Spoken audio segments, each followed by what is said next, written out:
Paedofinder General. The Paedofinder General is a major character in the 2003 British satirical cartoon series Monkey Dust, a show which is notorious for its dark humor, satirization of the modern society, and handling of taboo topics. He is a self-proclaimed pedophile hunter who hunts and executes potential pedophiles. However, many of them are innocent people and whose evidence is usually absurd. For example, he executed a mother for making photos of her newborn child. Even though his acts are atrocious, he is praised by people in the universe of Monkey Dust. He is sometimes followed by a group of people in cloaks who help him in his crimes. He is voiced by Simon Green-Knoll, who provides most of the voices in Monkey Dust. Appearance: the Paedofinder General is a tall man with loose black hair and pale green skin. He wears a costume akin to that of Matthew Hopkins, Sir.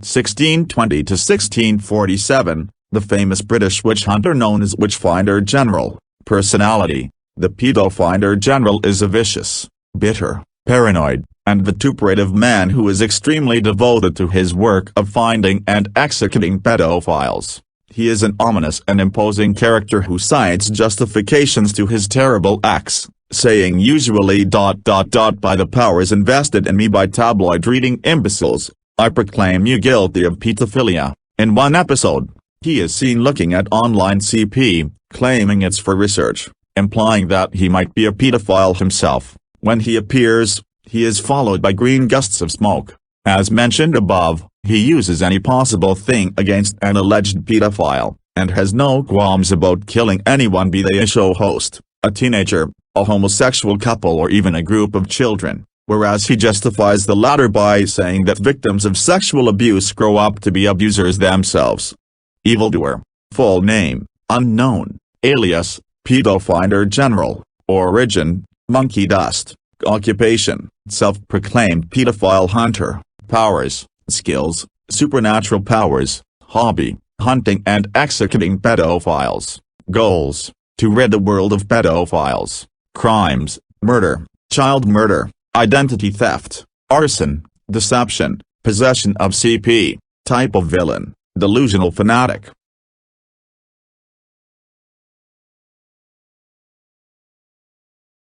Alastor, Has-Been Hotel. Alastor, also known as the Radio Demon, is the protagonist of the adult animated web series Has-Been Hotel. A former serial killer in life, Alastor is a notorious entity in hell and one of its many overlords, known for his frightening demeanor, extraordinary power and sadistic sense of humor. He has offered to assist Charlie in her endeavors of rehabilitating sinners into reaching heaven, albeit for his own amusement. He is voiced by Edward Bosco in his normal voice, while his singing voice is provided by Gabriel C. Brown. However, it is unknown who take over his voice for now. Appearance: Alastor is dressed in a dark red pinstripe suit with a tie. He has pale skin, a wide yellow grin and red eyes. His hair is red and brown and he has two little antlers on the top of his head. He also has a monocle and carries a microphone staff with him. His voice sounds like it's muffled through an old speaker, and occasionally a laugh track accompanies what he says. Personality: Alastor is clearly cruel, sadistic and extremely violent, but otherwise his behavior, mannerisms, and even his voice are similar to an old-fashioned radio announcer. For instance, when he refers to modern television as a picture show and refers to Charlie as a charming demon belle, Vaggie describes him as a violent monster of chaos, which is why he is dangerous. Alastor likes to showcase his power and carnage for every sinner in hell to witness, hence his title, the Radio Demon. However, he is also fully aware that there are other demons and entities that rival him in terms of power and isn't reckless. Despite being extremely powerful, he tends to get bored and lack inspiration. He seeks entertainment, which he still gets out of watching the suffering of others. But to achieve that, he is willing to have, or feign, a charming, supportive and kind attitude. He is always seen smiling and is creepily cheerful and upbeat all of the time, as he believes that it shows power and dominance over others. If the rival were to frown, he would see them as weak. Alastor dismisses the idea that redemption is possible. Nevertheless, he still provides the hotel with the staff, and protects Charlie's business from outside threats. However, he does very little to mask his true nature and how evil he really is, as stated by his quote, "If I wanted to hurt anyone here, I would have done so already." In addition, his help is for his own personal amusement rather than Charlie's idealism. He has also expressed a desire to see sinners struggle in attempts to repent for their misdeeds, only for them to repeatedly fail miserably. Alastor is asexual and aromantic, as seen with him being thrown off and bluntly rejecting Angel Dust's offer of giving him oral sex. Despite this, he isn't above slapping people on the ass just to anger them for his own amusement, as he did with Vaggie. He is known to be a gourmet, and as such, refuses to eat processed foods like canned meat, Easy Mac, or ketchup. His favorite food is venison. The prequel comic shows that civilians are terrified of him, passers-by avoid him when he appears, and visibly nervous merchants give him what he wants without commenting. His only true friends during this time are a pack of bird-like demons who are also cannibals. The story shows he does have some decency, rescuing a lamb demon from being killed, and possibly raped, by a butcher. The comic also suggests he is disgusted by Vox, possibly because he sees television as difficult competition for radio. He is also confirmed to have loved his mother dearly when he was alive, something he mentions to the hotel staff by saying how she used to show him how to cook. Abilities. Natural abilities. Demon transformation, in flashbacks featured in the pilot, as well as in the official Alastor-centric comic. Alastor has demonstrated the ability to turn into a more powerful demon form. Flexibility. Alastor can contort his body into numerous unnatural poses. Skill set. Deal making. Alastor is shown to be a deal maker demon in the pilot, offering Charlie a deal in return for his help with their hotel, something she wisely turns down. Deal maker demons like Alastor can increase their power by dealing in souls, which is a very powerful commodity in hell, so they're seen as very manipulative and not to be toyed with. Deal-making is not something every demon can do, as such it is not to be taken lightly as it doesn't generally work out well for the other party. Broadcasting. While living, Alastor's profession was as a radio show host, and he continues his broadcasts in Hell, ensuring that Hell's denizens are aware of his activities over the airwaves, earning him the title of the Radio Demon. Bilingualism. Alastor can speak English fluently as well as some broken Creole French. Cooking. Alastor is noted to be a big foodie and mentions having admired his mother's cooking in the pilot, specifically her jambalaya. Musical, dancing, and theatrical talent. Alastor is shown to display moderate vocal abilities and excels at dancing, with Vivzy Pop noting tape to be a style he excels in specifically. He also shows a flair for theatrical showmanship. Wide intellect. Alastor is shown to be quite a cunning individual, resulting in him accruing a large amount of power through his tricks and deal-making. Unique abilities. Demonic magic. Alastor can cast magic thanks to the high power level he has accrued in the demon ranking system. In the pilot, this takes the visual form of glowing red symbols that resemble voodoo vive, which float around him. Alastor is also shown using a type of blood magic, clenching his fist until droplets of blood can be seen falling from it, as a means to defeat Serpentius. Shadow manipulation. Alastor is able to summon shadows and manipulate them into doing his bidding. Spatial warping. Alastor is able to get around with the help of his shadow. This was first shown when he teleports behind Charlie and Vaggie after entering the hotel for the first time. Portal creation. Alastor can also transport others to his location easily via the portals he makes. This is shown when he pulls Nifty out of a fireplace he summons, as well as pulling Husk, along with the portion of the bar he was in, into the hotel foyer. Pyrokinesis. Alastor summons a ball of fire to distract Charlie as he shoves Vaggie away before starting his reprise. Phytokinesis. As shown in the comics, Alastor is able to make plants wilt with a single stare. Manifestation. Alastor manifests a bottle of cheap alcohol to bribe Husk back into his service. Photokinesis. During his introduction, he is shown to be able to project red glowing light from his eyes as well as his microphone. Outfit alteration. Alastor is capable of changing the outfits of his targets as well as his own with the snap of a finger. Biography. Past. Alastor was born around the early 1890s to the early 1900s. Alastor had been mentioned to be a mama's boy and loved his mother dearly. When Alastor reached adulthood, he became a cannibalistic serial killer and radio talk show host around the time radio first became popular, likely early 20th century. The circumstances of his death have varied, as he was originally said to have been accidentally shot by a deer hunter when burying the body of one of his victims, explaining his little antlers, but given this was said before the release of the first episode, it is implied to be outdated, as currently it has been said to be due to a dog-related incident.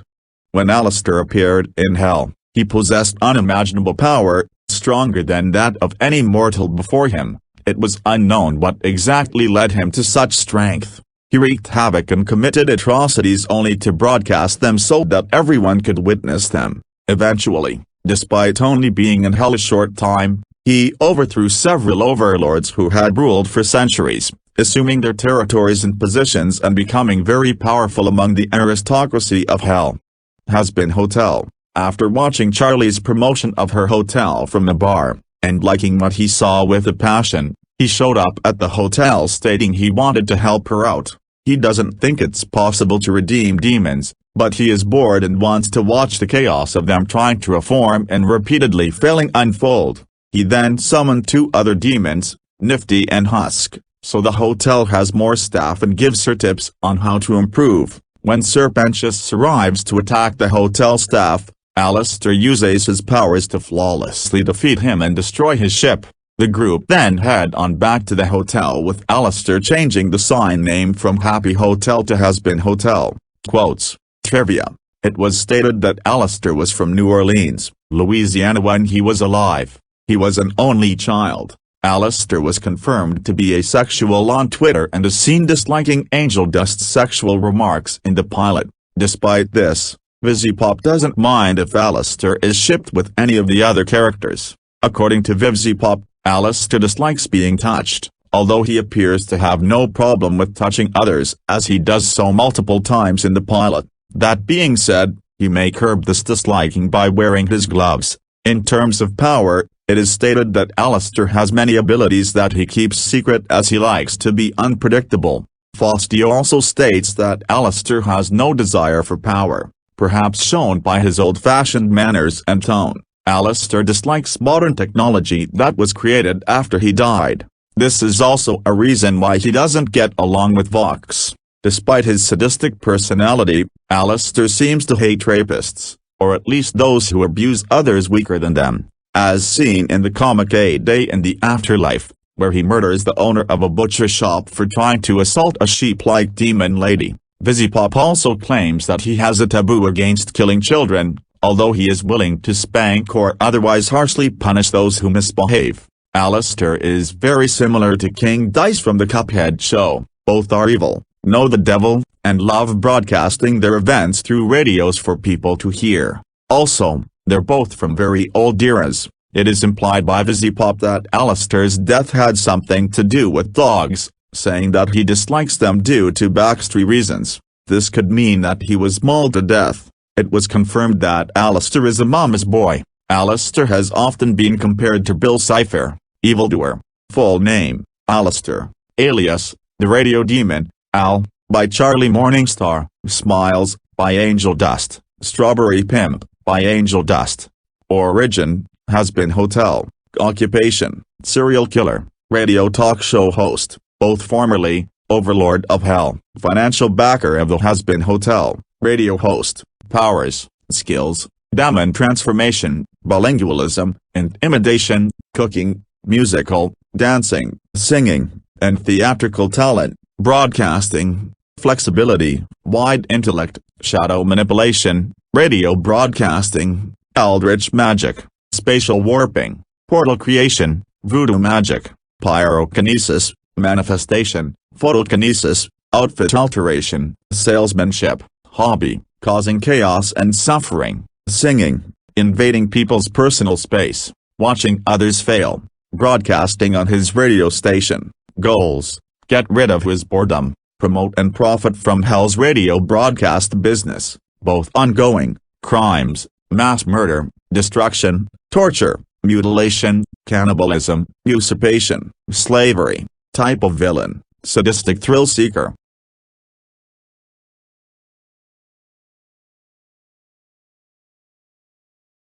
Nar Est. Nar Est is the main antagonist of the animated fantasy web TV series Nico and the Sword of Light. He is voiced by Steve Bloom, who also played Vilgax from the Ben 10 series, Smitus from My Life as a Teenage Robot, Starscream from Transformers, Prime and Transformers, Robots in Disguise, and Dehaka from StarCraft 2. History. Background. Long ago, he was the advisor to the King of Corundale. During that time, he was dabbling in shadow magic. That got the attention of the king's brother, Sargus, who told the king that he plans to spawn a shadow into their town jewel. When the king went to sleep on it, Nar Est poisoned the king, which was incurable. Once Lyra, daughter of the king, was the next in line to rule, he and his soldiers then went into the palace to overthrow. He then proceeded to the tower where the jewel is to make him powerful. He did it, but once Lyra shattered the jewel, it tampers with his physical body and the result becomes a phantom. He then traps Corundale in a sphere. With Corundale trapped, he then takes over the world with his darkness, though unable to leave his lair until the shard is completed. Sometimes he faces Lyra's champions, who she trains in her ghost form, while her body is trapped there, with the shard that broke and it transforms into the weapon they chose. Every time, they are defeated and she transports the shard back so he can't have it. Sometime later, he gains a pet bird named Rasper, who transforms into a giant bird at will. One of his minions was defeated and the darkness was flown back to him. He notices that the champion appeared early, but he does not care. He will be ready until then. From the sky maze of anguish to the swamp of sorrow, he then transforms a monkey into a creature of darkness, with antlers. He says that that's his new theme. It then runs away and comments on what good are they if they run away. Rasper says that he never ran away because he's the best he can do, under circumstances. He then comments however he destroys a champion, Lyra gets the crystal and goes back in there. Rasper says at her mystic prison, but Nar Est says it isn't a prison if she keeps getting out, is it?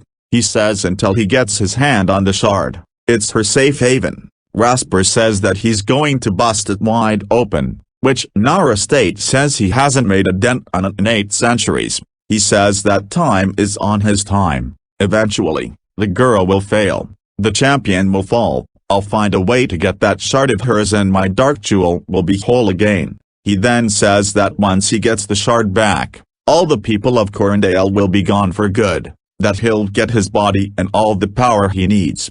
From the swamp of sorrow to the hills of humiliation, once the darkness of his 3-headed possum was no more upon defeat, Nar Est now knows where the location of where they are. He then spies on them with one of his creatures there, which he now knows that the champion is but a child. He then says that one of his creatures will make short work of him. Once he found out that Mugwump was guppy food, he tells Rasper to spread the word. He wants to spread the word that he wants them and that shard brought here.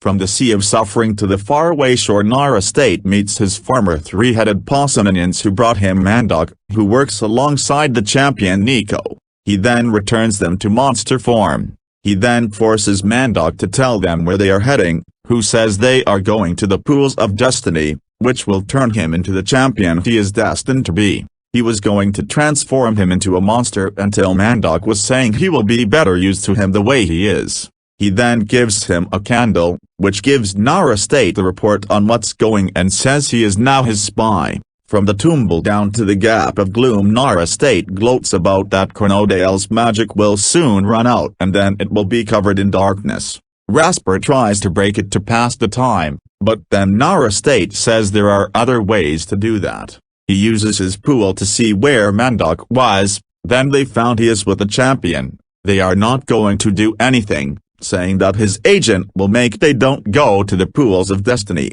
Later, he calls Mandok to make sure he remembers the deal, or he will pay. From the endless expanse to the thorns of tribulation, Nar Est then asks for a report on his job. Mandok then hangs up to go with them. He then sees that they are at the endless expanse, and says that this where his agent proves his worth. Rasper wonders he will pull it off, and Mandok says that he better or the consequences will be severe. He asked for a report the second time from Mandok, while Nico and the rest were going through a Burrs road.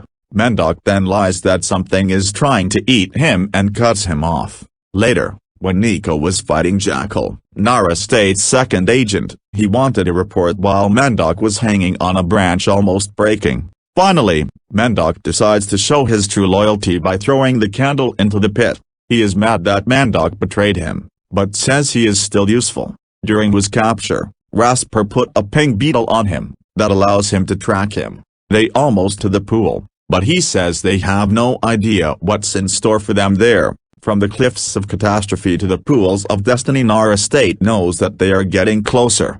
He is also running out of minions. He says that his dark hooks are sunk deep into all sorts of useful creatures. Even there, he decides to send a minion using the filth from Rasper's claw to go after them. Once Nico was left behind with Mandok and Flicker because they found one of Lyra's champions Zora alive. To defeat him while he remained there, going through her tent, they found a rock inscribed in runes, which make the candle Mandok was given. That means she is working with Nar Estate. Even though Mandok covered it in the dirt, he still was able to identify his voice. He thinks she will give him the shard. Rasper wonders about the Nico, but Nar Estate confirms he is no longer a problem. It revealed that Aura was rescued by him before Nico was even born. From the shattering springs to the clouds of chaos, Nar Estate is confused as to why they are in the sky and doesn't know what happened at the pools. He then starts freaking out but calms himself down by saying that thing that will end them is already among them.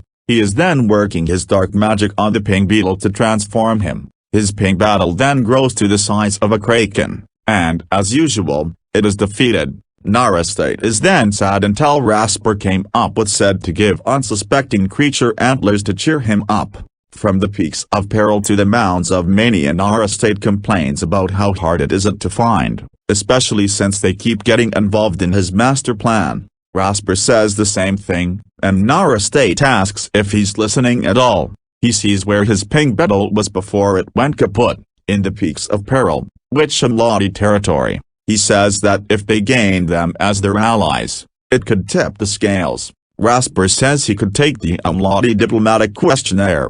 He says never because he does not want allies, he wants groveling subjects. He then proceeds to turn a rabbiter into a creature of darkness. Rasper says he was going to eat that, then Nar Estate says that he will get nothing and like it. Once he's done with transforming it, he tells him to join his army, which is now bigger than before. Rasper comments on his work, which Nar Estate says that when you love your job, it's not really work. That is when the three-headed possum went back to him because they were turned back into regular possums, and asks Rasper if they have guards, then asks them what they want. They want to turn back into monsters again, which he says that he would feed them to Rasper, but says that he needs them today, so he turns them back into monsters again with some new improvements to them. Equals from the tunnels of terror to the den of doom. Nar Estate's three-headed possum monster tells its master that the humans met a grisly end, which was really an act played by the heroes,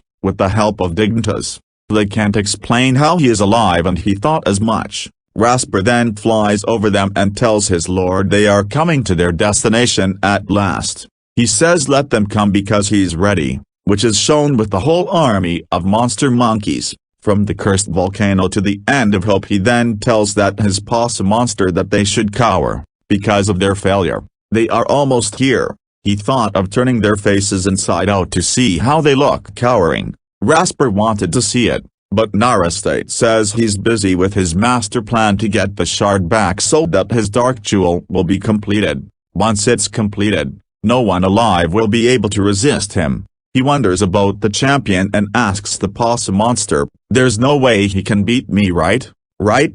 To which they say number.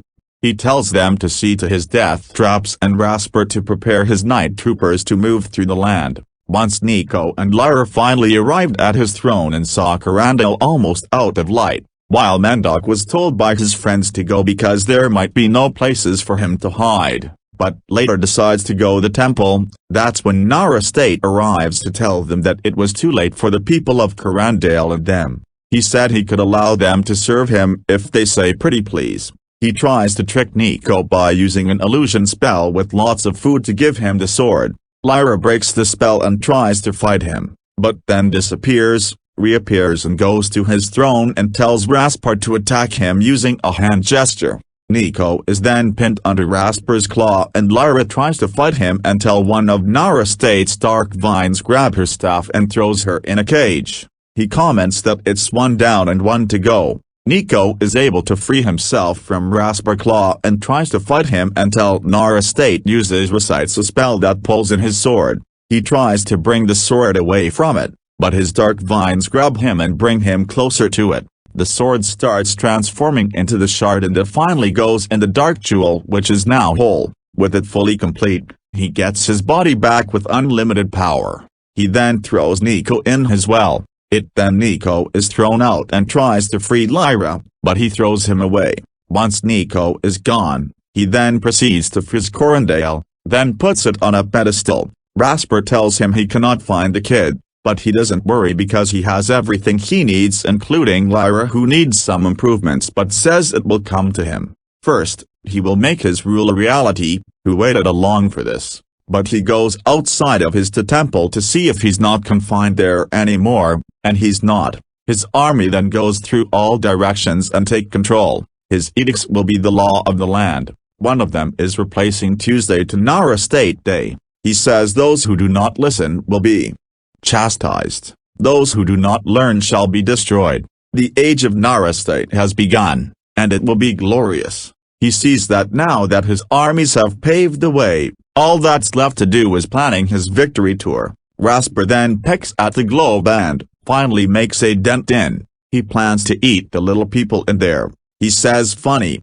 isn't it? I used to be trapped in this volcano, just like the citizens of Corandale. Lyra says that both were of his own making. He then says in that case, I suppose it's only fun to me. He tries to think of what to give her but says that he's in no rush. From the depths of despair Rasper gives him his morning report and tells him it is going great. He says that he thought he would enjoy this. He says that all this indescribable power, in the end, it's a huge distraction from my turning princesses into monsters time. He was thinking about leaving her hanging in her cage for 768 years. Like her meddling left him hanging and asks if that's too cruel and asks again yelling. That's when he hears a voice calling his name. He thought that his subjects were coming to him without being forced, which made him feel a bit better. The voice asks him again, and he says that it's not very polite about it. Rasper then tells him that's not a bunch of grovelers. He then sees that Nico is back, with his own army from his adventures. He tells Rasper dispatch the night troopers, and get them off my lawn. His army then goes outside and waits for Nar Est to give his command. He then appears and lets Nico speak, who says that they will suffer his evil no longer. He asks how are they going to do that, which one of Nico's allies fires something at his statue of him he made. His face falls on him, but he's able to free himself and isn't hurt. He said that he just put his statue up.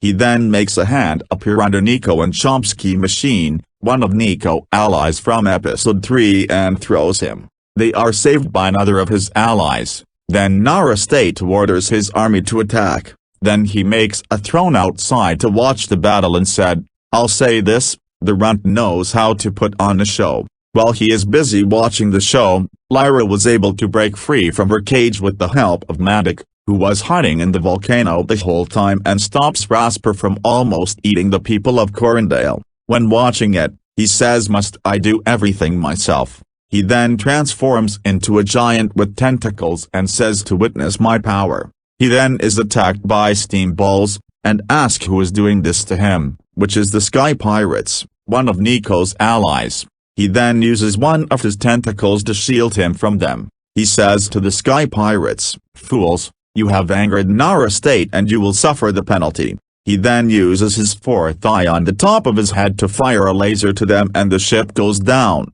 He then proceeds to attack the rest by using his arm to stretch his tentacle to go down on them and his laser eye on them.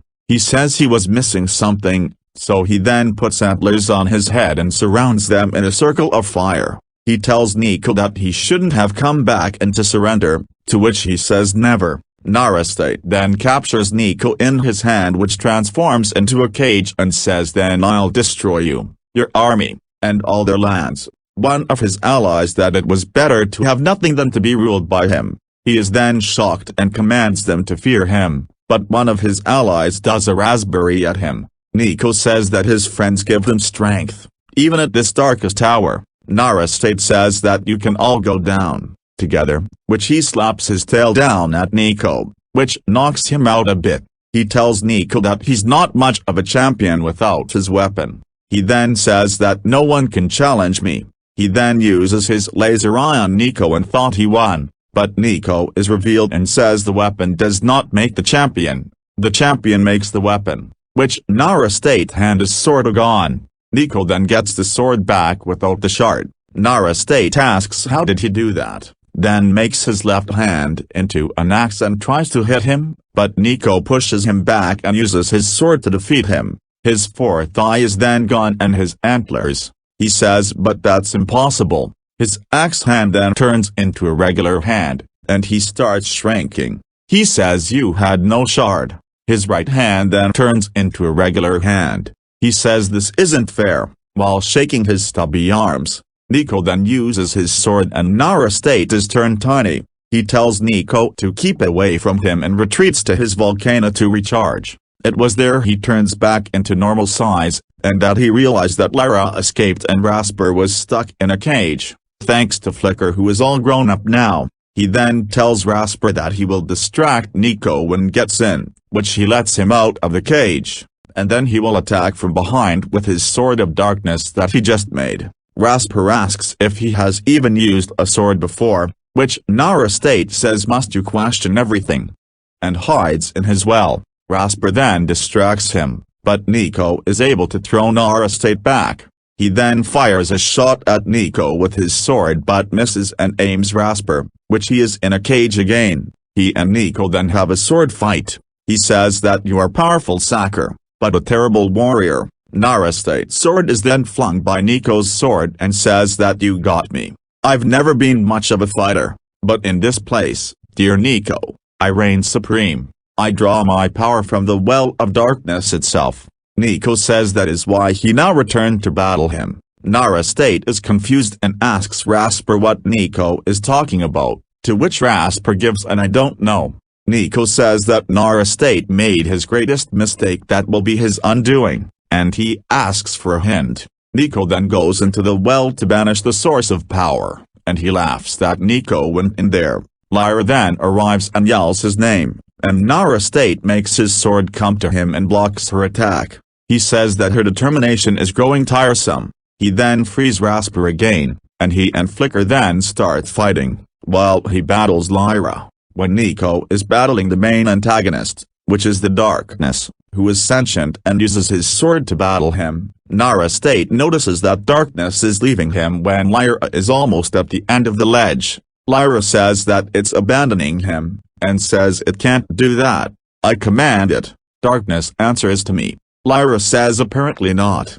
Her uncle Sargus always said that he was playing with forces he didn't understand. Flicker then uses his tail and slams Rasper into a wall. Nar Est is then being pulled in but uses his sword to hang on, and Rasper is also being pulled in and holds on to Nar Est's tail with his beak. Nico then defeats the Darkness with all of the former champions, including Aura, who sacrificed herself so they could live even though she tried to defeat them, inside of him with his sword at full power. The jewel then turns back into its original form. Rasper is then into the well, even though he was big. Nar Est then tries to hold on, but Lyra breaks his sword and is dragged into the well. His armies were then turning back into normal forms. The people of Corindale and the city are returned and the volcano is gone. All the people are unfrozen. In an ironic twist, Nar Est is trapped in the sphere in his human form with Rasper in it also. Rasper was trying to break out, but Nar Est tells him to stop and continues to sulk. Trivia: he is much like the ancient demon Eka from the hit cartoon show Samurai Jack. They are both powerful and have ruled over a long time. He has 3 forms that were shown. One was his human form, the second was his phantom form, and the last one was his more powerful form, Evildoer. Full name: Nar Est, alias Lord Nar Est, Lord, Master. Origin: Nico and the Sword of Light. Occupation: ruler of the world. Powers: skills, teleporting, telepathy, resizing, energy harvesting, transformation. Hobby: ruling the world, prisoning and endangering his victims, humiliating and messing with Nico and Lyra, turning everything beautiful into something cruel and dangerous. Goals: rule the world, succeeded until the end of both Season 1 and 2, destroy many previous champs, succeeded, destroy Nico, failed, get full power and rule the universe, failed. Crimes: unlawful imprisonment, world domination, mass murder, abuse of power, assault, torture, brainwashing, corruption. Type of villain: power-hungry tyrant. Spacytchi. Spacytchi, Spacytchi, is the main antagonist of the Tamagotchi anime. He is the main leader and boss of the Spacy brothers, making him older than his brothers Spacytchi and Spacytchi, and is a sneaky mischievous citizen on Tamagotchi planet who would always try to take over the world. He is voiced by Yasuyuki Kase in the Japanese dub of the anime and Jimmy Manato in the English dub. Appearance: Spacytchi is a lot like an anglerfish who is also known as the black sea devil. The 2 horns on his head resemble the fins, and the little ball on his head assembles the antenna. He also has the S on his chest resembling his name, Spacytchi. Personality: Spacytchi is always attempting to take over Tamagotchi planet and would never give up. He has a villain-styled entrance with villain-like music when he shows up in a scene. He is also shown to be stubborn and selfish. He hides his antagonistic side from the people he trusts and keeps his villainous side in secret, only keeping it to him and his brothers. He goes to various locations to where he thinks is his clues and key ways to taking over Tamagotchi planet, like the pumpkin soup lake, the treasure box at the mysterious island, Mamame laboratory, etc. While he is antagonistic, he can at times be clumsy, because he at times can be startled or scared when something bad happens. Evil roles in episodes. Major villain roles. What? Swapping personalities. Spacytchi enters into the control room with his brothers Spacytchi and Spacytchi, while nobody else was around, meaning that they basically broke into the laboratory. He happily smiles while announcing that it will be the day they will find the shortcut to the Tamagotchi planet's domination. He then explains that the room has machines for his evil plans, while bragging about Tamagotchi planet being his, while he does a evil laugh. Spacytchi and his brothers then rush up to a machine full of buttons that Spacytchi thinks he can use for his plans. Before Spacytchi can press the buttons though, Pipo presses the switch bodies button. Spacytchi angrily tells off Pipo for pressing the button. Then the button lights up the room and causes Spacytchi and his brothers to switch bodies. Beep, beep, ready to take over Tamagotchi planet. Spacytchi thinks that he and his brothers finally have the ability to take over the world. They rush to the main Tamagotchi town area, only to discover that everyone is gone. Spacytchi then thinks that this would be he and his brothers' perfect opportunity to take over Tamagotchi planet. They vandalize the town and mess up some city property. Minor villain roles. Go, Tama adventure. Spacytchi tells his brothers that they should find a way to look for the pumpkin soup lake, explaining that it can make them strong and powerful. They then run at a very fast speed and do it aggressively and furiously just to look for the pumpkin soup lake. A reality show, The New Tama Challenge, escaping from the mysterious island. Spacytchi plans to his brothers that they have to get to the treasure box at the mysterious island, thinking it will be another shortcut of world domination. They soon get on a boat to the mysterious island. Later, they head over to a giant stone, and they discover the treasure box, only to discover it to be empty. Redemption. Spacytchi would continue to be a villain time to time, but he would make some new friends at Tamagotchi school, and he would later become good friends with Mamchi and his friends. He would also have a crush on Spacytchi. His biggest redeeming moment would be that him and his brothers would save Mamchi and his crew by fixing a rocket and getting out of a dangerous situation, and he would later be congratulated by it. By the end of the whole series, Spacytchi would redeem himself and be a friend to everyone instead of a person who wants to rule. Trivia: Spacytchi, along with his brothers, are a lot like Plankton from SpongeBob SquarePants and Team Rocket from Pocketel. Copyright Moan, since they're evil but in a funny way, since they all have big plans but are very clumsy and screw up a lot and get scared at some things. Evildoer. Full name: Spacytchi, alias Big Brother, Spacytchi. Origin: Tamagotchi. Occupation: student at Tamagotchi school. Oldest brother: troublemaker. Formerly: powers, skills, quietly sneaking into places without getting caught. Super speed, as seen in Big Race on Thomas Street and Go, Tama Adventure. Hobby: watching TV, wanting to take over Tamagotchi planet, heading over to different locations for his plans. Goals: take over Tamagotchi planet. Failed: crimes, breaking and entering, vandalism, stalking. Type of villain: Mischievous Conqueror. Baldi. Professor Baldi Baldi, better known by his first name Baldi, is the titular main antagonist of Baldi's Basics series. He is a teacher who appears friendly and kind at first but gets angry and violent when the player gets his quiz questions wrong and smacks them with a ruler if he catches them. He was voiced by the game's creator Micah Mustman 12 McGonigal, who also voiced It's a Bully in the same game. Personality: Baldi originally appears as a supportive and helpful teacher, as he helps to guide the player. He was constantly happy until the player makes a mistake with his math question, even if the question is considered unanswerable. Once the player makes the mistake, Baldi's happy face turns into an angry one. He is later shown to be quite cruel and abusive when he inflicts a penalty on the player as retribution for an incorrect answer. Despite his manipulative and treacherous nature, he is also shown to be pleasurable when he congratulates the player after the 7 books are all collected. However, Baldi soon threatened them to get out while they can and starts chasing them immediately afterward. When playing the game in endless mode, Baldi will make the effort to temporarily slow his pursuit of the player depending on how many problems the player got right. Appearance: Baldi is a tall, slender humanoid with long arms, fair skin, huge blue, visibly black eyes, red lips, and thin brown eyebrows. He has a big smile on his face before engaging the player, and his mouth is incredibly red. He wears a long-sleeved green shirt, blue pants, and light brown shoes.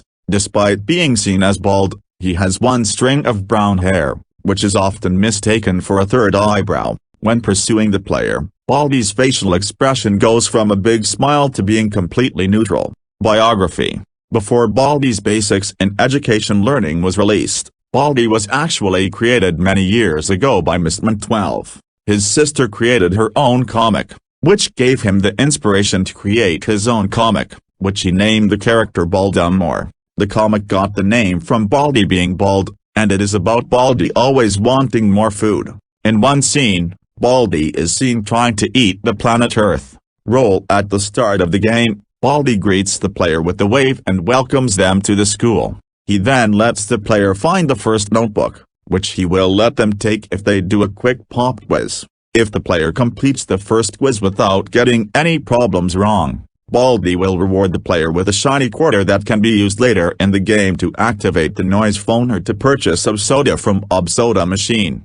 However, after missing a problem on the next quiz, this is inevitable, Baldi will suddenly become very angry. The notebook will be collected, but Baldi will become enraged and attempt to punish the player for getting the problem wrong by chasing them down across the school to beat them with a yardstick and presumably kill them. Getting caught by Baldi restarts the game. The player must traverse the school and avoid Baldi and the other enemies while collecting notebooks. Baldi can hear any door opened, and will come to the source of the noise, though using loud objects such as the alarm clock and tape can distract him, and using WD-no-ski on doors before opening them will ensure that Baldi cannot hear them. The player must complete a quiz every time they attempt to get a notebook. When they get a problem wrong, this is inevitable again, Baldi will quicken his pace and become harder to avoid. After collecting all 7 notebooks, Baldi will congratulate the player, then scream and threaten them to get out while they still can. However, as revealed in Baldi's Basics Classic Remastered, the "get out while you still can" line is spoken by an entity named Null, who interrupts Baldi, as Baldi actually says, "Find a way out before I catch you." He becomes extremely fast, and will constantly be near the player, and so, if the player is caught by arts and crafters during the pursuit, they will be teleported back to the start with Baldi close by, all but guaranteeing a game over. During this time, the exit will constantly appear and disappear in different areas around the school, making escape difficult. However, if the player manages to locate the exit, they will escape from Baldi and the school and win the game. There is a secret scene if the player gets every question wrong in all 7 notebooks, which says to go to Baldi's office for improvement. In Baldi's Basics Classic and Classic Remastered, they will find Null in Baldi's office, who will congratulate the player in finding him, before going on to tell them to destroy the game. In Classic Remastered, after Null is defeated, Baldi will replace Null in his office, teaching the player advice on subtraction. Field trip demo in the minigame. Baldi takes the player camping in the woods and leaves the player to gather sticks for the campfire as he goes set up bear traps. If the fire goes out before time runs out, Baldi spawns at the campfire and almost immediately catches the player. Currently, the game is still in underdevelopment. Birthday bash in celebratory to the 1-year anniversary of his game. Baldi invites the player back to the school. He will still attempt to attack the player after getting a question wrong, but once all 7 notebooks are collected, Baldi and the other residents of Here School shout surprise. Once the player reaches the cafeteria exit, Baldi tells the player to step on a lift and blow out the candle on a large cake. Once the candle is blown out, the lights dim and everyone is lifted into the air, forcing the player to a hallway full of glitched rooms. The glitched rooms contain corrupted files resembling colored Baldis that do not harm the player. One of these rooms is Baldi's office. The player must count the Baldis based on their color and buttons in one room littered with balloons should they do it correctly. Baldi shouts "Wow!" before a room opens.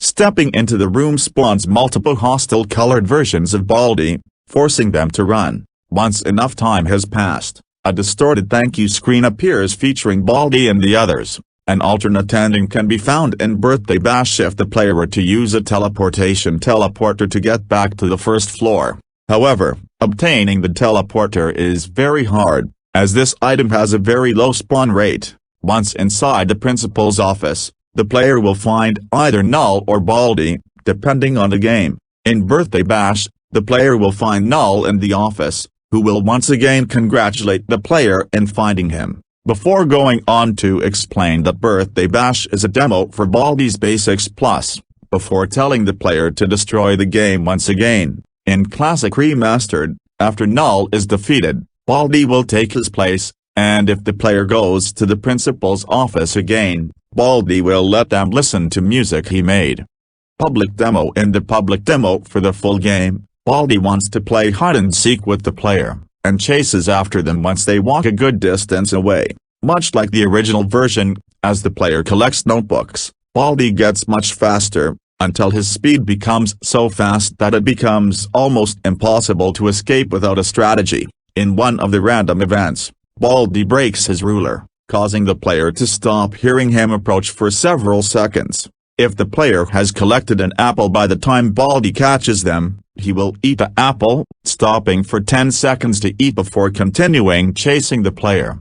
Kickstarter exclusive demo. In the Kickstarter exclusive demo, Baldi will behave exactly the same in the public demo. The player will have to beat him at hide-and-seek in 3 different floors in the Super Schoolhouse. After this is done, the player will be taken to a black room, with Baldi standing before them. Turning around will reveal text saying, "Someday, you will get the satisfying, canonical, and exciting ending that you deserve. Today is not that day." When the player turns back around, Baldi will dab for a few seconds, before the game ends. Plus in Baldi's Basics Plus, The gameplay is exactly the same as the Kickstarter exclusive demo, with the player required to beat Baldi at hide-and-seek once again. This time around, the player will be taken to Baldi's office upon beating floor 3, where Baldi will dance and sing a song, congratulating them at beating the game. A few seconds after the song ends, the game will pseudo-corrupt, and the player will be taken back to the title screen. Classic Remastered. In Classic Remastered, Baldi's behavior is relatively the same in Classic and Birthday Bash, with the game's demo style including a new alternate ending where he is featured. If the player is able to answer all the math machines correctly, and then answer 6 bonus questions correctly, they will be given a portal poster, where they will then need to use it in the classroom with the safety scissors poster in it. This will reveal a ladder leading to Baldi's basement. Here, before Null is defeated, when the player enters a room with a shrink machine in it, Null will appear behind them, asking them why they haven't destroyed the game yet, before going on to explain that he knows that they want to figure out the game's lore. After Null is defeated, Baldi will appear in his shrink machine when the player enters the room, and will let them help him test it. Once the button is pressed, the machine will make some strange sounds, before the sound of an explosion is heard, and Baldi is heard screaming. The door then opens, revealing a suit-covered Baldi standing there, explaining that the machine still needs a few tweaks. Baldi is heard one more time after reaching the normal ending of Demo Style, where he will ask the player if they thought Demo Style was fun, before going on to explain that there's more fun to be had in Baldi's Basics Plus, before Plus promotion is shown. Quotes. Trivia. Baldi seems to be completely unaware that some of his questions cannot be answered. Whether this is actually the case or not is up to debate, though. Baldi seems to be the only real staff in the school besides Principal of the Thing and Mrs. Pomp. He seems to only really know math and seems to have an obsession with it. Baldi's appearance kind of resembles the avatar of the YouTube channel, Surreal Entertainment, except that Say's avatar has hair. Mustman 12's first drawings of Baldi were from a poorly drawn comic that he made called Baltimore. Although this is unconfirmed, Baltimore might be his real name. Even though Baldi does not own the school, he still refers to the school as his own. Although his description says he has an excellent sense of hearing, Baldi does not have visible ears on his model. Additionally, many items found in the game can distract or outright nullify Baldi's hearing temporarily. While Baldi moves faster for every problem the player gets wrong, he slowly reverts to a normal pacing speed depending on how many notebooks were collected as long as the player avoids him. Prior to version 1.3 of Baldi's Basics Classic, Baldi would remain at a fast speed no matter how long the player avoids him. After 12 or more questions are wrong, Baldi becomes so fast that he could catch up to the player in seconds. Baldi appears to be a parody of Slender Man, as both are tall, thin, bald villains who teleport after the protagonist and who has several pages that the player needs to find. Evildoer. Full name, Baldi Baltimore, alias, Baldi Baltimore, Baltimore, Professor Baldi, Bal, Origin, Baldi's Basics in Education Learning, Occupation, Head Teacher, Math Teacher, Powers, Skills, Mathematics, Flogging, Increased Speed, Superhuman Hearing, Intelligence, Intimidation, Charisma, Hobby, Teaching Children Math, Chasing the Player, his students, using his ruler for punishment, Goals, Catch and punish anyone who does not answer his questions right, Player Dependent, Crimes, Assault, Implied, Stalking, Endangerment, Corruption, Kidnapping, Cheating, Attempted Murder, Type of Villain, Failure Intolerant Disciplinarian. The Ink Demon. The Ink Demon, referred to as Ink Bendy in external media, is the titular main antagonist of the Bendy franchise, serving as the main antagonist of Bendy in the Ink Machine and Boris and the Dark Survival, and the secondary antagonist of Bendy in the Dark Revival. He is a malformed ink humanoid which was a failed attempt at bringing a cartoon devil named Bendy, created by Joey Drew and Henry Stein, to life. Created by the Ink Machine, he was first imprisoned by Joey but managed to break out and since then became feared by everything and anything inside the cycle. Following prolonged torture and experimentation by Wilson Arch and Keepers, he was reduced to a near completely accurate, although less powerful and more childish recreation of the original, cartoon Bendy, but can still temporarily return to his default, monstrous form. He is voiced by Sean Kristen. Appearance: the fictional character he's based on resembles that of an old-fashioned cartoon character, having a black and white color scheme, cartoonish gloves, and a cheerful-looking expression, which apparently never changes. In addition to this, the top of his head resembles cartoony horns, he wears a white bow tie, and sports black shoes. His eyes are in a pie-cut style, resembling that of an old, 1920s cartoon character.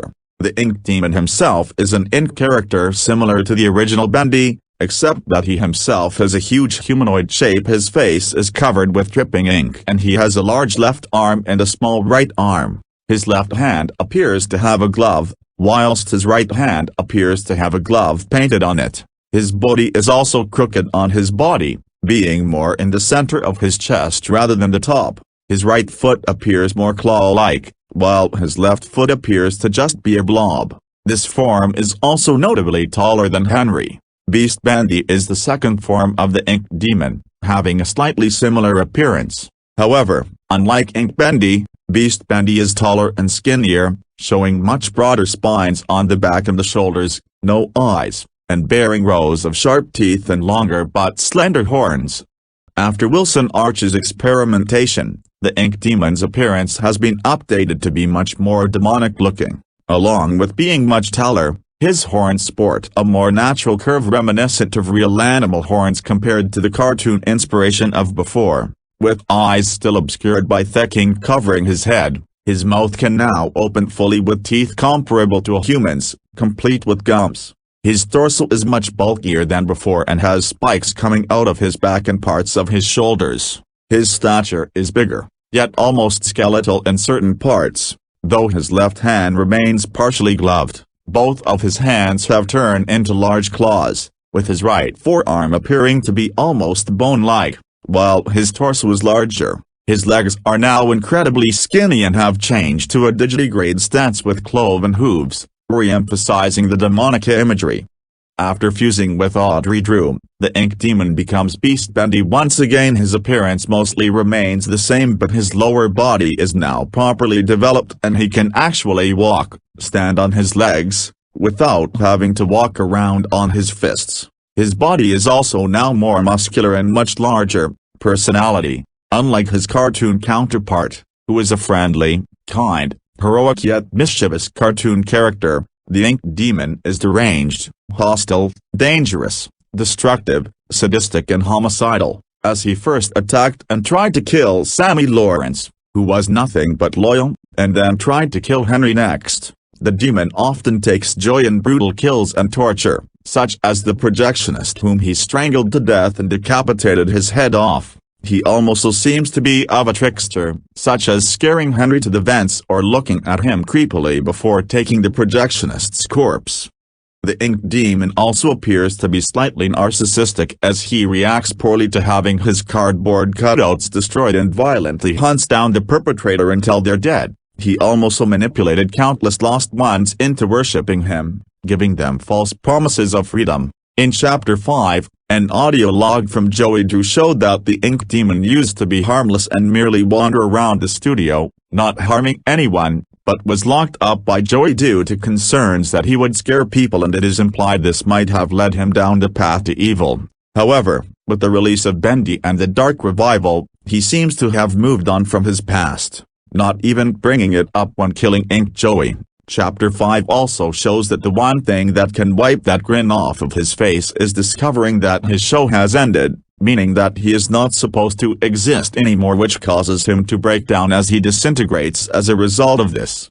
In the Dreams Come to Life novel, Bendy was shown to be sad about being locked in the infirmary. When Buddy releases Bendy, Bendy pushes Buddy but doesn't kill him and quickly escapes. Later, Bendy faces off against Buddy and his friend, Dot. Bendy is shown to toy with them as he squeezes Dot, not hard enough to kill her but hard enough to hurt her. In the Dark Revival, when he finally speaks, He is shown to be arrogant, sadistic and highly egotistical. He proudly boasts about his dark kingdom and intends to keep the cycle of pain going forever. He is also shown to be quite manipulative, pressuring Audrey and using her insecurities to pressure her into allowing him to assimilate her. He eventually saves Audrey from Wilson's monster at the end and chooses to merge them together rather than kill her, calling her a monster and mistake just like him, although it was all a manipulation. However, after he kills Joey's redeemed ghost, Audrey takes control of their body and chooses to restart the cycle.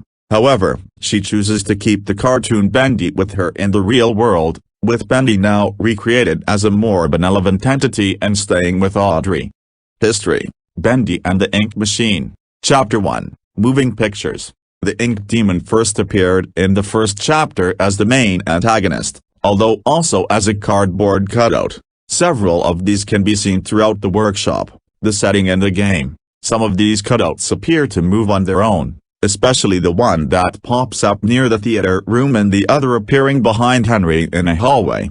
Bendy also appears on multiple posters throughout the workshop and sticker-like objects on the walls and desks. Several sketches of the character also appear on some desks, especially one of his heads with a sticky note reading "No" on it, hinting that it was a discarded design. After Henry collects all 6 items, Bendy appears on a projection in the theater room. After Henry activates the ink machine, the entrance to the ink machine room is suddenly boarded up. Upon getting closer, Ink Bendy will burst from the boards, attempting to grab Henry while screeching. After seemingly failing, the ink demon retreats back into the ink machine room, whilst the hallway that Henry is in begins to fill with ink. The ink demon can be seen again when in the pentagram room. He appears for a split second in a flashback, along with other flashbacks of a wheelchair and the ink machine, before Henry passes out. Originally, before the Bendy flashback, Ink Bendy could be spotted standing near Henry's desk. Chapter 2, The Old Song. The Ink Demon reappears again in Chapter 2 as the main antagonist. Bendy also appears again as a cardboard cutout.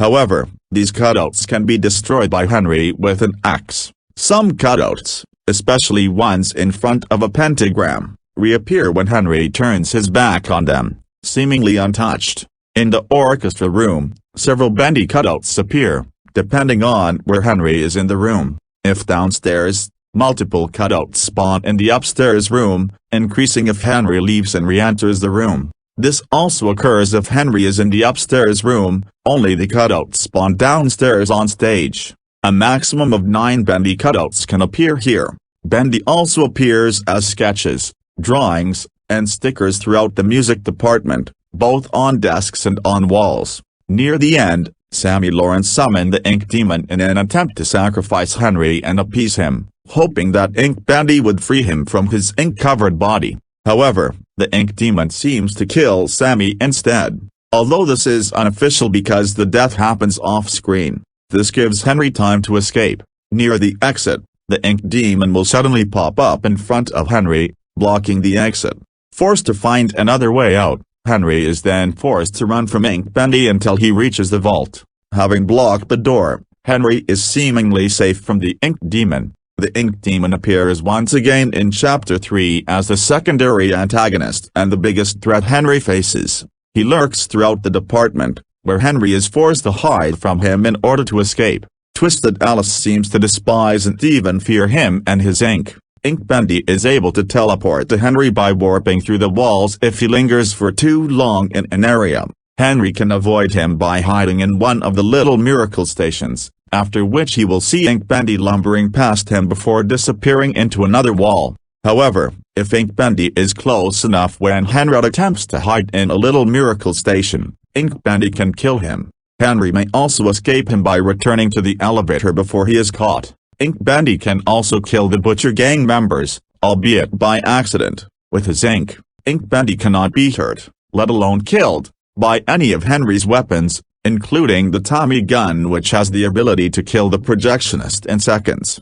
Physical Alice also mentions that Ink Bendy hates it when his cardboard cutouts are destroyed, and after Henry destroys them, Ink Bendy chases him down once again. At the end of the chapter, if Henry chose the demon path earlier, the post-credits image shows Ink Bendy in the doorway with the Searcher and several Butcher gang members, implying that he is raising a massive army of ink creatures. Chapter 4, Colossal Wonders. The Ink Demon appears in Chapter 4 twice and seems to be an anti-hero, first appearing when Henry is climbing through the vents. The Ink Demon grabs the vent while shrieking in rage. Strangely, the Ink Demon makes no attempt to harm Henry as he runs his finger across the vent and then walks away. The next time Bendy appears, he attacks the projectionist and saves Henry. After killing the projectionist, the Ink Demon sees Henry but leaves and takes the body away. This is probably because, if you haven't noticed, the miracle stations have a scratched-out halo on them, which is what makes the creatures not go to anyone in there. When the projectionist attempted to kill Henry while he was in the station, the Ink Demon appeared and tried to stop him. Bendy then looks at Henry in the station, but because of the halo charm, he did not kill him. Chapter 5, The Last Reel. The Ink Demon returns in the last reel, the fifth and final chapter to the game, as the final boss and main antagonist.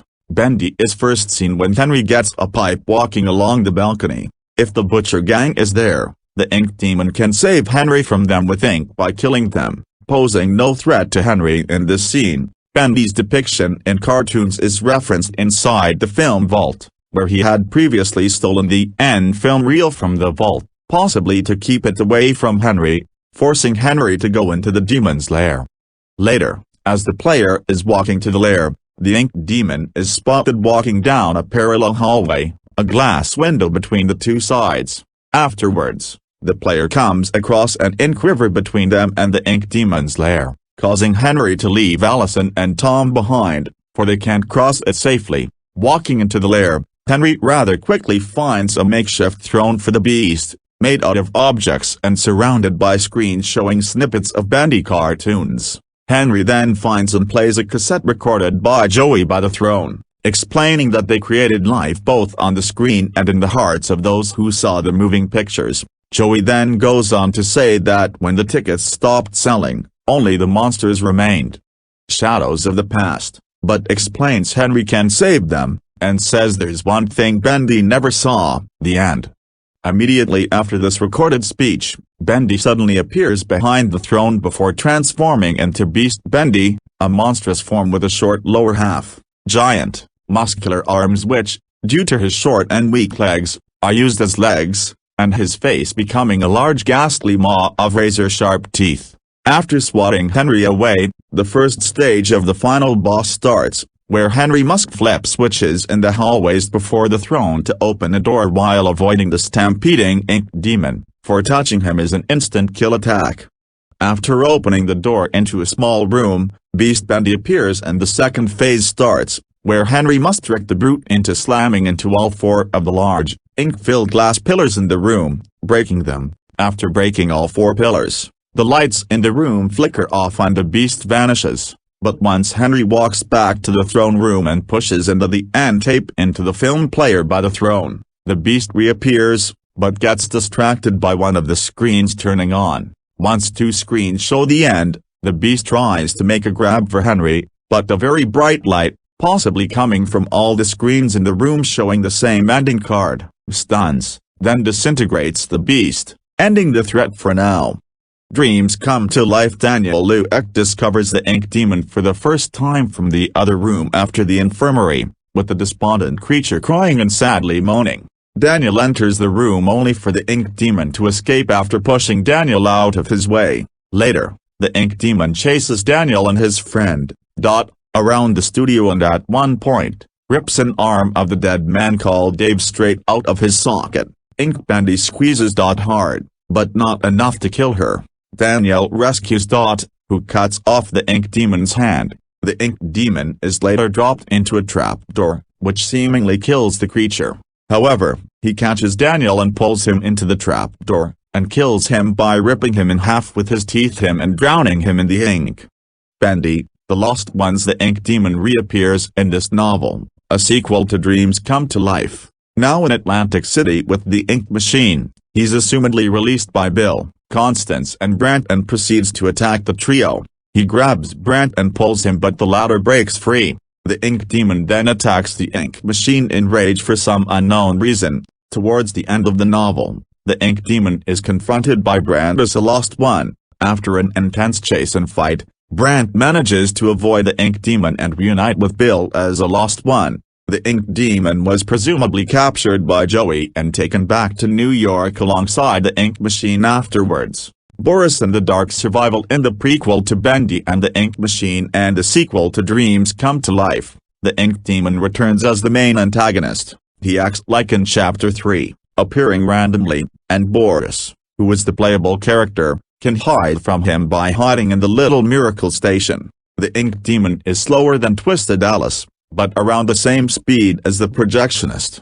Bendy and the Dark Revival. Sometime after the events of Bendy and the Ink Machine, Wilson Arch and the Keepers imprisoned Henry, Sammy and Alice to keep the cycle they were in going on for years. They then tortured and experimented on Bendy for an extended period of time. However, it had no effect on him and they eventually ruled out being able to kill him. Eventually, they reduced Bendy into a harmless cartoon form after prolonged torture of him, finally being able to inflict pain on this new version of him, and locked him up. However, Audrey Drew eventually came across him and freed him. Although Audrey was kind to Bendy, she shocked him by accident and caused him to flee. Afterwards, the Ink Demon repeatedly chased and tried to kill Audrey. On several occasions, she found Perfect Bendy, who fled in fear. She eventually found him and managed to win him over. Perfect Bendy helped her look around to find the way to the Gent workshop, with Audrey promising to protect him despite his fear of the workshop,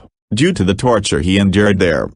However, after meeting Ink Joey again, Audrey returned and discovered Bendy was nowhere to be seen. As she approached the location of the Keepers and Wilson's workshop, the Ink Demon attacked her but was shocked by the nearby towers. He turned into Perfect Bendy within her very eyes, causing Audrey to recognize they were one and the same. In shame over nearly hurting his new friend, Perfect Bendy walks away, leaving Audrey alone. The Ink Demon warns Audrey that Wilson is lying about his good intentions. He's proven right, as Wilson intends to sacrifice Audrey to finish his new creation. Audrey pushes Wilson instead and he fuses with the creation. As the monster overpowers Audrey and destroys her legs, the Ink Demon arrives and saves Audrey, killing Wilson's creation. He approaches Audrey and points out their similarities in being mistakes and monsters, albeit in a manipulative manner, and offers to save her by merging them together. Audrey accepts and they merge into Beast Bendy. However, Ink Joey arrives and reaches out to Audrey. Although the Ink Demon kills him, Audrey manages to take control of the body. With the help of her allies throughout the game, Allison, Tom, Porter and Henry himself, they manage to kill Bendy's army of lost ones and Sammy Lawrence. Audrey then plays the end tape and resets the cycle. With Audrey controlling the cycle, the Ink Demon is erased from the new timeline, ending his evil once and for all. Audrey was then able to take Bendy with her, free from his demonic half, in his perfect form and now complete, even having a red bow tie. Joey's dream of bringing Bendy into the real world has finally been completed and he's a friendly entity just like his cartoon counterpart.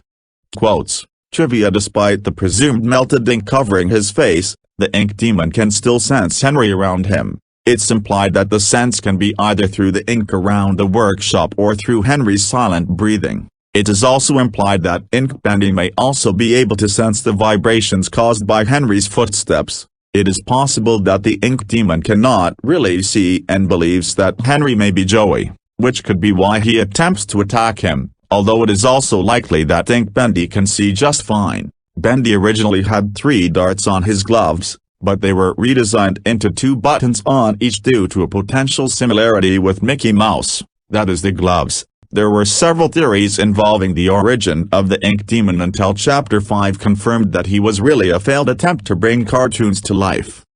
One theory stated that he possessed the victim in a ritual, which explains the wheelchair scene in Chapter 1 and the fact that Ink Bendy himself has a twisted ankle. However, other theories suggested that Ink Bendy is Bendy but a failed attempt to be created into the latter. It was also predicted that Ink Bendy is in fact Bendy himself, incarnated by the Ink Machine. It was theorized that Joey transformed himself into Ink Bendy, this being hinted at by the fact that the Demon Path contains a recording of Joey, while the Angel Path contains one of Susie. In the recording, Joey discusses the idea that belief can make one powerful, rich, and even enable them to cheat death, musing over such a positively silly thought but with such a tone that he seems to want to try it. This implies that Joey, in his older years, was suffering from health conditions and may have been the one bound to the wheelchair until he learned to control the ink machine, turning himself into his own character so as to become immortal. This would explain why Joey was obsessed with keeping the machine running. This theory would make sense because in the Chapter 1 flashbacks, one is of Joey's wheelchair and when Ink Bendy is chasing you, he appears to have a slight limp, with Joey later turning out still alive albeit remorseful for the damage he had done in the studio. It turns out that the Ink Demon is indeed Bendy incarnated by the ink machine in an attempt to bring his characters to life to help the public understand how he perceives them by letting them meet in person. The project took a blow when an attempt to create Bendy had a less than favorable outcome and no attempt to perfect the dancing demon was performed ever again. The Ink Demon's design from the game's beta lacked arms and legs and had a different head shape. During this time, Ink Bendy also had a different behavior in Chapter 1. Instead of trying to grab Henry, Ink Bendy just looked around, seemingly checking the place out. Bendy appears on the loading screen in the bottom right corner for a short time. Bendy appeared on a Steam Summer Sale banner in a 1920s swimsuit. From the audio logs in Chapter 5, the Ink Demon seemed like a harmless entity, as he only wandered around the studio, although the other workers at the studio seemed to have felt threatened by his appearance and behavior and he was eventually locked away. Bendy fought Cuphead on DBX and won. When asked in his first Q&A video regarding the relationships between Bendy and Alice Angel, the Meatley remained silent about the subject. It's later implied that Bendy and Alice Angel were lovers based on a description of her merchandise posted on Tumblr, although this post was later removed. The Ink Demon and physical Alice are very obvious adversaries to one another, as Alice states that former hates when she destroys his cutouts. Despite one of the drawings around the studio claiming that cartoon Bendy's expression never changes, Bendy's expression changes many times during both the cartoon shorts and in the Bendy Crack Up comics book, though this could be just a joke as implied by the note next to the drawing demanding that Joey not see it. Evildoer. Full name, Bendy, alias, Ink Bendy, the Ink Demon, the Demon, figure of ink, Beast Bendy, the giant hand, possibly, strange figure. That grinning thing Lil Darling Devil, Savior, by Sammy, Cartoon Bendy, weakened form. Origin, Bendy and the Ink Machine, occupation, cartoon character, ruler of the cycle, formerly. Powers, skills, ink physiology, melanokinesis, immortality, shape-shifting, transmutation, to force, invulnerability, regeneration, superhuman strength, great speed, teleportation, portal creation, dimensional travel, soul, mind control, photokinesis, umbrakinesis, transformation, high intelligence, manipulation, charisma, telepathy, hobby, killing anyone he comes across, stalking the halls of the cycle, goals, escape confinement and get revenge for his imprisonment and rejection, turn on the ink machine, both succeeded. Take over the cycle, rule over it as its king and kill anyone who opposes him, temporarily succeeded then failed, kill his creator, Henry Stein, failed, merge with Audrey and continue the cycle's perpetual existence, briefly succeeded then failed, crimes, mass murder, torture, mutilation, stalking, vandalism, destruction of property, terrorism, usurpation, assault, theft, man-eating, conspiracy, psychological abuse, type of villain, demonic mutant.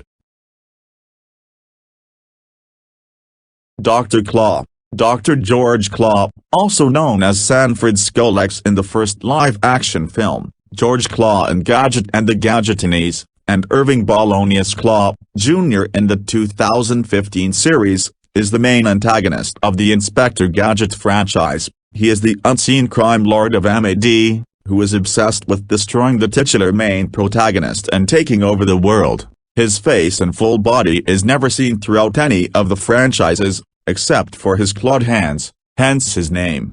Judging by the elements of the franchise, he was loosely inspired by the classic spy movie villain Ernst Stavro Blofeld, the archenemy of James Bond.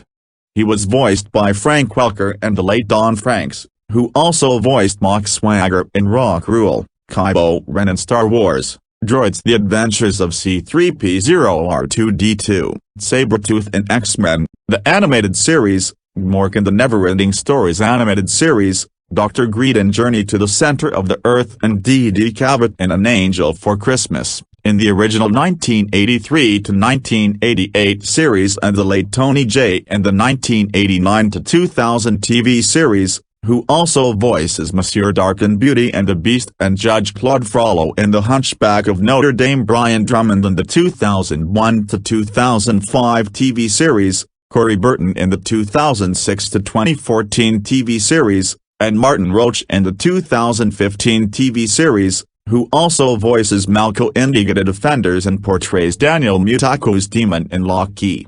Biography: Dr. Claw is much smarter than Inspector Gadget, who is extremely idiotic and gullible, and is unable to identify a disguised criminal as a mad agent, if it was not for Gadget's dog, Brain, who is often accused by Gadget as either a mad agent or is just chasing him for carrying information paper that is precious to Mad, and his niece, Penny. Then Dr. Claw would have easily succeeded quickly in only one mission, as every episode follows a very similar story, a recurring trait in superhero cartoons. He runs a criminal syndicate called MAD, whose mascot is an evil pet cat named Mad Cat, whom he keeps by his side. His hideout is usually in an old castle first seen in the episode Winter Olympics. Even though he destroyed his own castle in Winter Olympics, it is assumed the MAD agents reconstructed it.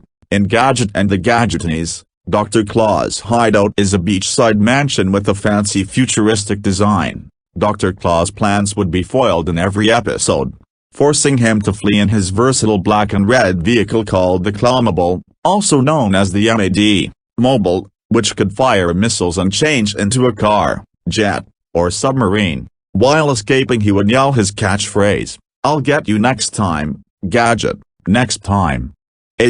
Or some variation, which was followed by Mad Cat's signature yowl and hiss.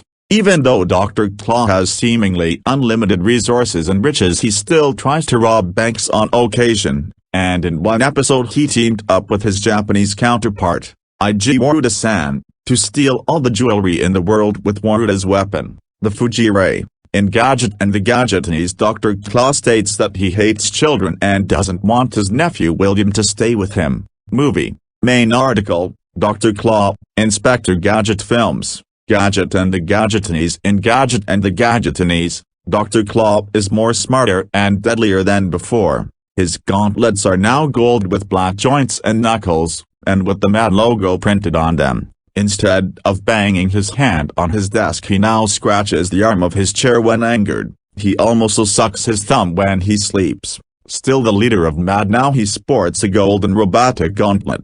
Dr. Claw still wants to get Inspector Gadget and take over the world.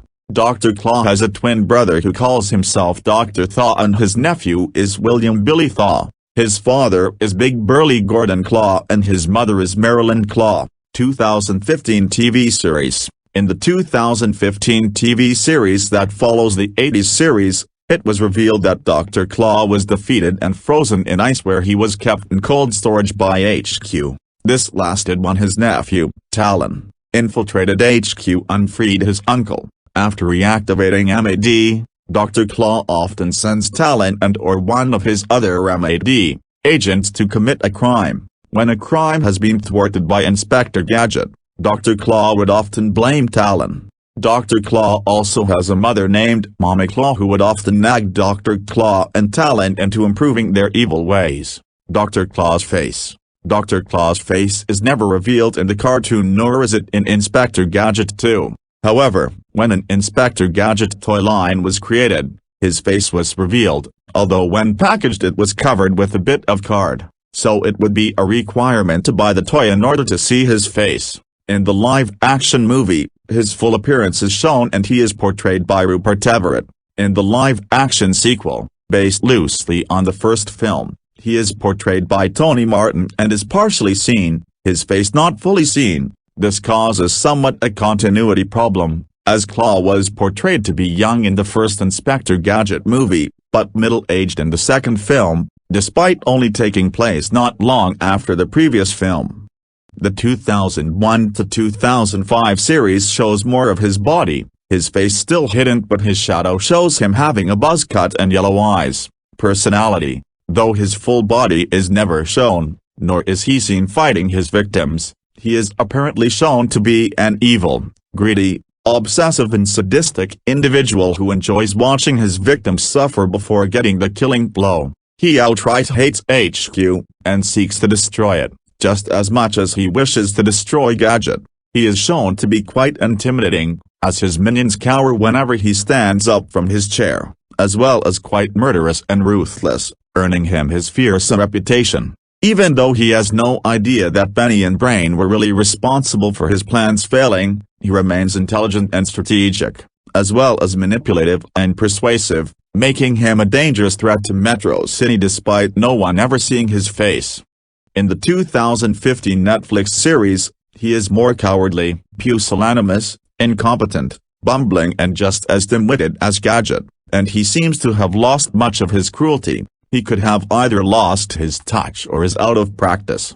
His ruthlessness is also toned down, making him much more comical rather than menacing, like he was before. While he remains just as cruel and sadistic, he is now much more comedic and silly rather than menacing and murderous, and his plans prove to be rather petty than dangerous. He has a teenage nephew, Talon, just as Gadget has with Benny. However, unlike Gadget, Claw abuses Talon and routinely yells at and threatens him, even though Talon craves his approval. His defeats are all the more comical, as it usually ends with him blaming or punishing Talon, even though Talon warned him of some of his plans being inadequate, or his own defeats or suffering caused by Talon by payback.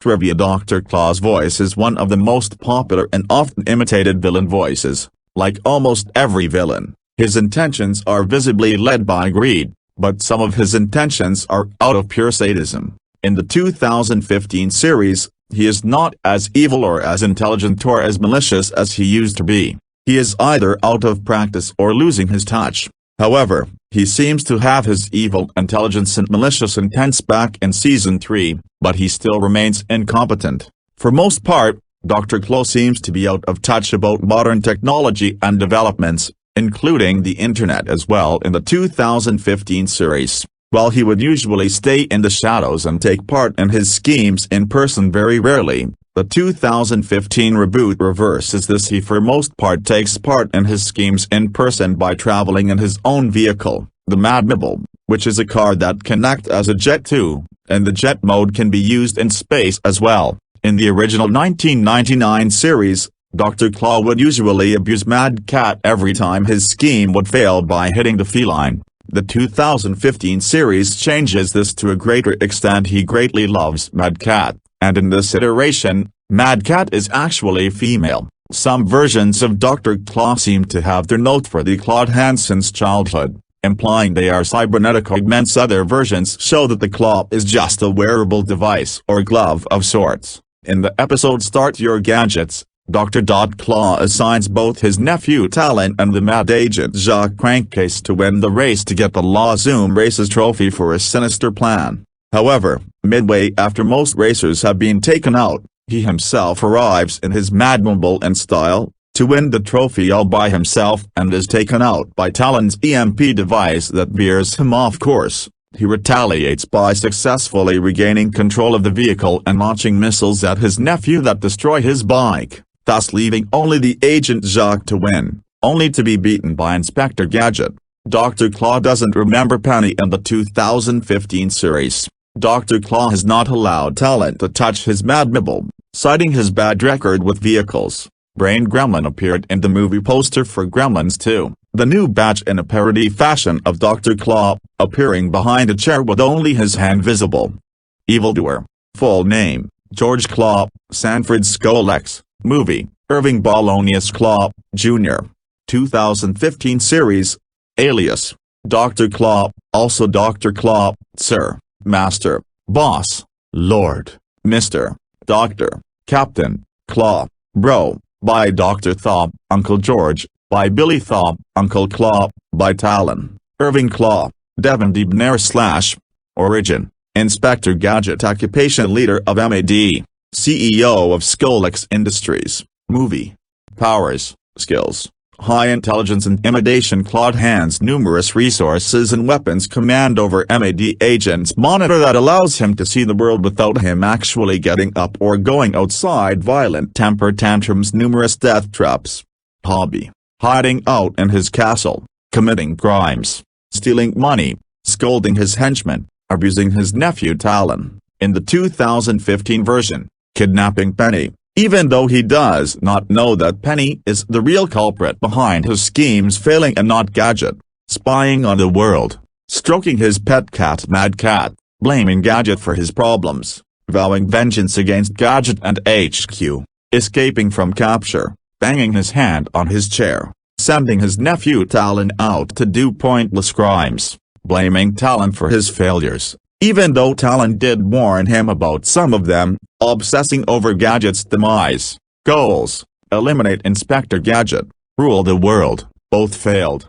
Crimes: terrorism, invasion, conspiracy, murder, abuse, slavery, brainwashing, enslavement, kidnapping, stalking, brainwashing, weapons dealing, torture, defilement, vandalism, corruption, smuggling, sabotage, embezzlement, incrimination, animal cruelty, theft, crimes against humanity, attempted world domination / type of villain, hegemonic mastermind / General Dean. General Dean is a villain in Tayom's Seer franchise who is one of the two main antagonists of the third movie, the Universal Force, the Seer Squad, as well as appearing in the fourth movie and the animated series. He is voiced by Meng Xiang Long in the original version and Ken Sebastian Jr. in the English dub. Summary: Dean is a robot who is the leader of a large army of space pirates. He seeks to destroy the planet Naz by using a powerful creature called Colbert to absorb the light of the sacred tree of Naz and destroy the Agia people. He leads a large robot army, his underlings Joe and Alex, and Colberto until after it evolves one last time. Dean is also a powerful physical fighter. He is very fast, he easily evades attacks, uses robot scorpions, he has one in his back capable of activating bombs, guiding Colberto, and is the only robot of the space pirates who is not a coward.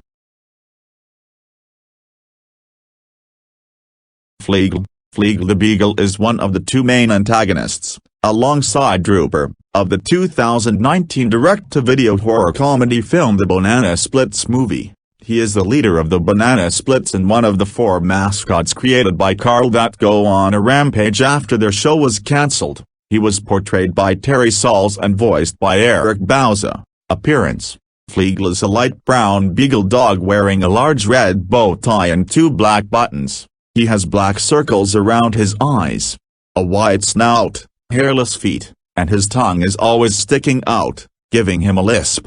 As part of the uniform, Fleagle dons a large red hat with yellow attachments. Parts of his costume get torn off throughout the film, revealing the Terminator-like endoskeleton underneath.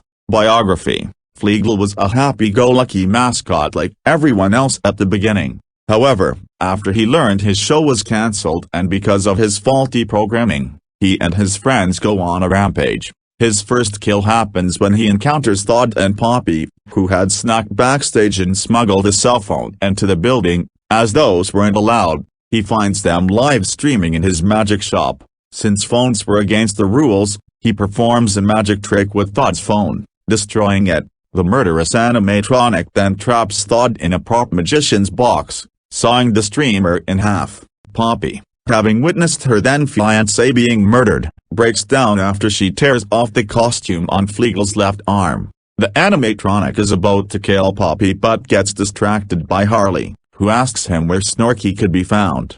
Due to the animatronics being coded to prioritize children, the dog helps them, leaving Poppy to hold Todd's dead hand. Later, Fleegle and Drooper make Rebecca, whose hand had been broken by Fleegle in an escape attempt, and Jonathan, who was already maimed before by Drooper, go on a slippery obstacle course. Upon reaching the end of the course, Fleegle plunges the key into Jonathan's back, killing him. Even later, Fleegle and Drooper make a show for the children they kidnapped, in which they rip Andy, a worker, apart limb from limb and set Stevie's corpse on fire. At the end, the redeemed Snorky helps the children escape, while Beth, the mother of Harley and Austin, gets into a fight with Fleegle and Drooper.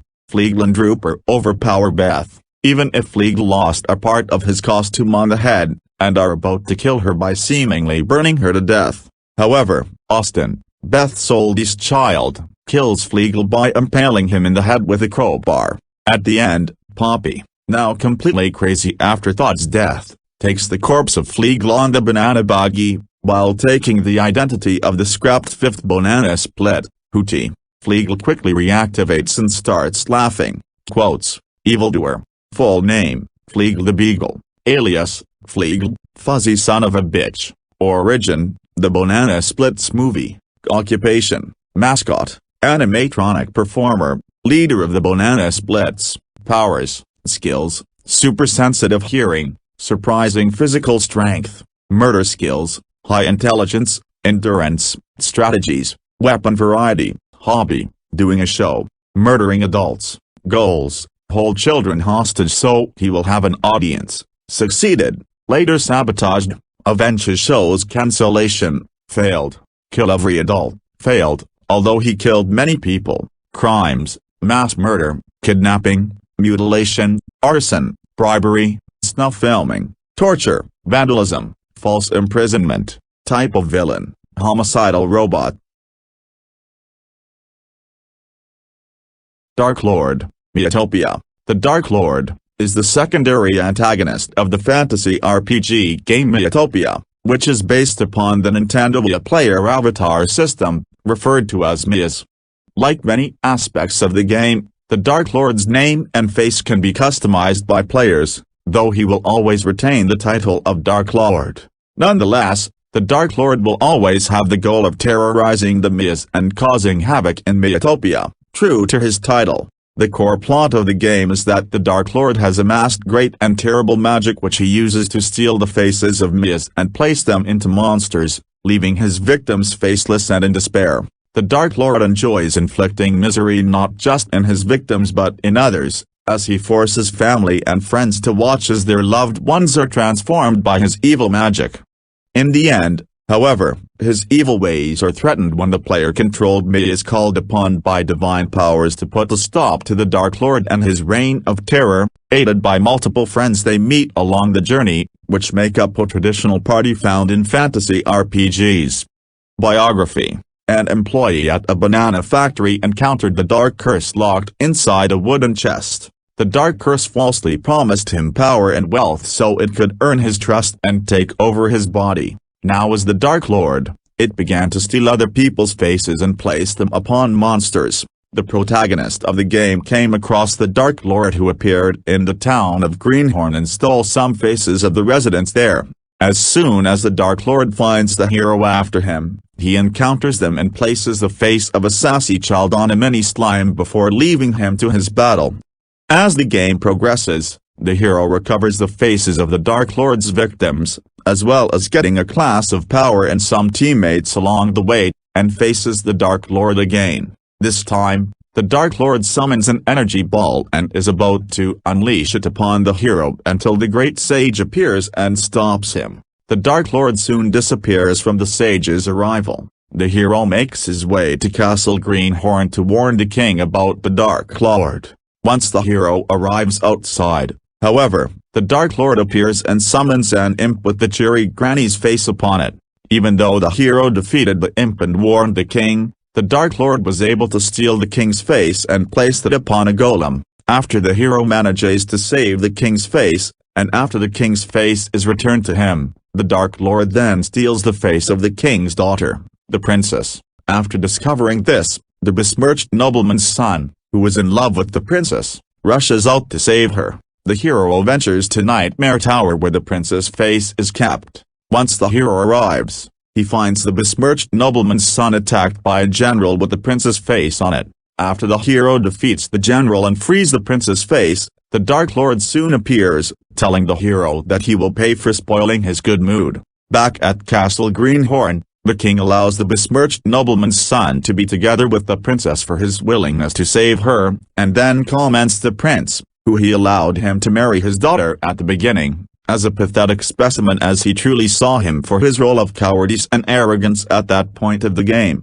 In retaliation, the Dark Lord kidnaps the hero's teammates, as they were staying at an inn, and seals away the hero's power, making the hero choose another type of job. The hero encounters new teammates in the desert of Nexter and a mischievous genie causing trouble there, such as stealing gold from the desert celebrity, who the great sage informed the hero about and was freed by the prince due to his depression of losing the favor of the princess. After the hero defeated the genie and threatened to imprison him in the lamp, the genie is forced to redeem himself by returning the gold and apologizing to the desert celebrity for his actions.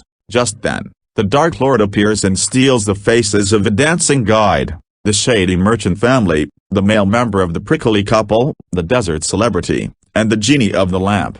After the hero manages to save all but the genie's faces, they go to the Great Pyramid where the Dark Lord is. The Dark Lord attaches the genie's face to a pharaoh's head, who he calls as the strongest of his minions, before leaving the hero to their fight with it.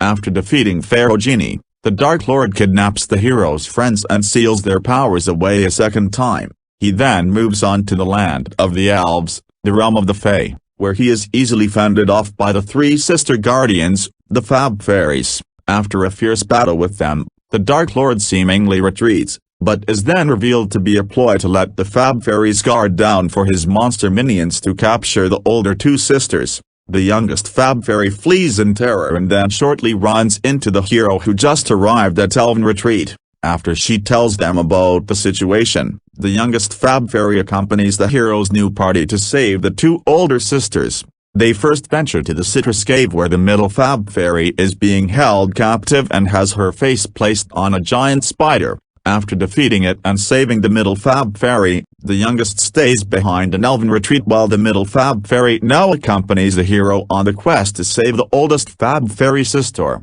The oldest Fab Fairy was held at the big forest where her face is placed upon an owl. The hero and their party manage to defeat the monster and recover the oldest Fab Fairy's face, and once the Fab Fairies reunite, they perform a magical dance to open the gate leading to the east for the hero. However, the Dark Lord then appears and steals the youngest Fab Fairy's face, making the hero and the Fab Fairies return to Elven Retreat, and once they return there, they discover the Dark Lord has also stolen the faces of the Fab Fairy fans, Scaredy Cat and the Mischievous Witch. After the hero rescues the faces scattered around the realm of the Fae, including the youngest Fab Fairy, the Dark Lord becomes outraged by it once again and kidnaps his team, but could not steal his powers that time, and retreats to his castle in Carcaton.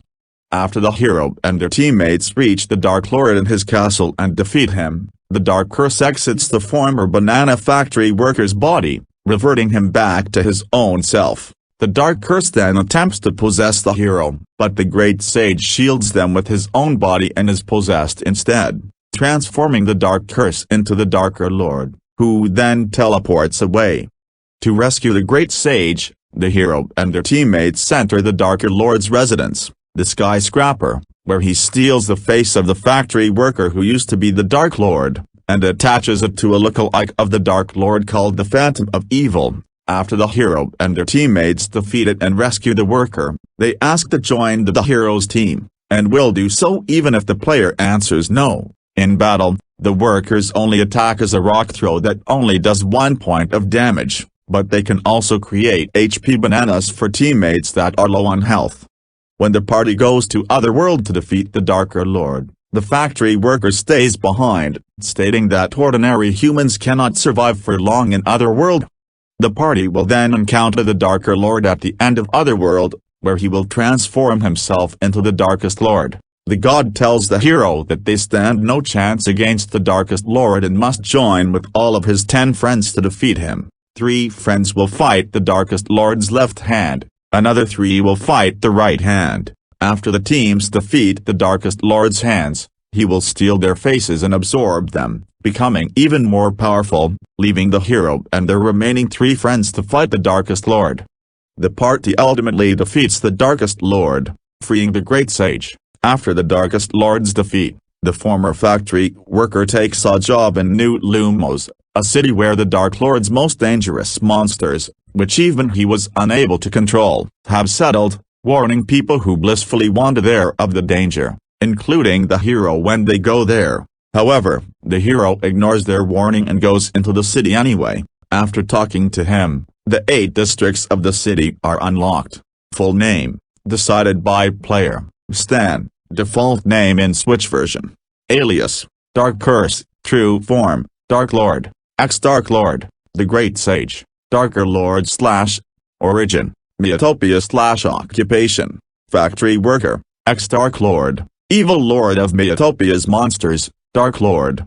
Powers, Skills, putting Mia's faces on other creatures, Dark Magic, Teleportation, Floating, Summoning Monsters / Hobby. Stealing Mia's faces and putting them on his minions. Goals: take every Mia in Miatopia's face and then take over. Failed. Crimes: theft, kidnapping, possession, attempted mass murder, psychological abuse, conquest, aiding and abetting, terrorism, conspiracy / type of villain, sadistic tyrant. Master Hand. Master Hand, in Japanese, Master Hand, also known as the Hand, is the main antagonist of the Super Smash Bros. Franchise. He is a mysterious entity who created the Smash Bros. Universe, who makes his home in the Final Destination and seeks to beat all who challenge him. He also appears as the final boss of Classic Mode in every game in the series. He was voiced by Jeff Manning in Super Smash Bros., Dean Harrington in Super Smash Bros. Melee, Pat Cashman in Super Smash Bros. Brawl, and Xander Mobus in Super Smash Bros. 4 and Super Smash Bros. Ultimate, all of whom also voiced the announcer in their respective games. Biography: Super Smash Bros. Master Hand first appears in the opening cutscene of the game, where he takes out plush dolls of 2 random characters from a toy box and places them on a table. After setting up the objects around them, he counts to 3 and snaps his fingers, changing the table into the Peach's Castle stage and bringing the dolls to life. Master Hand later appears as the final boss of the 1P game. He attacks the player with slaps, punches, and flicks, and must be defeated by depleting his 300 hit points that must be depleted. Once all of his hit points have been depleted, he explodes while floating away into the background, along with the screen fading to white then fade to pitch black.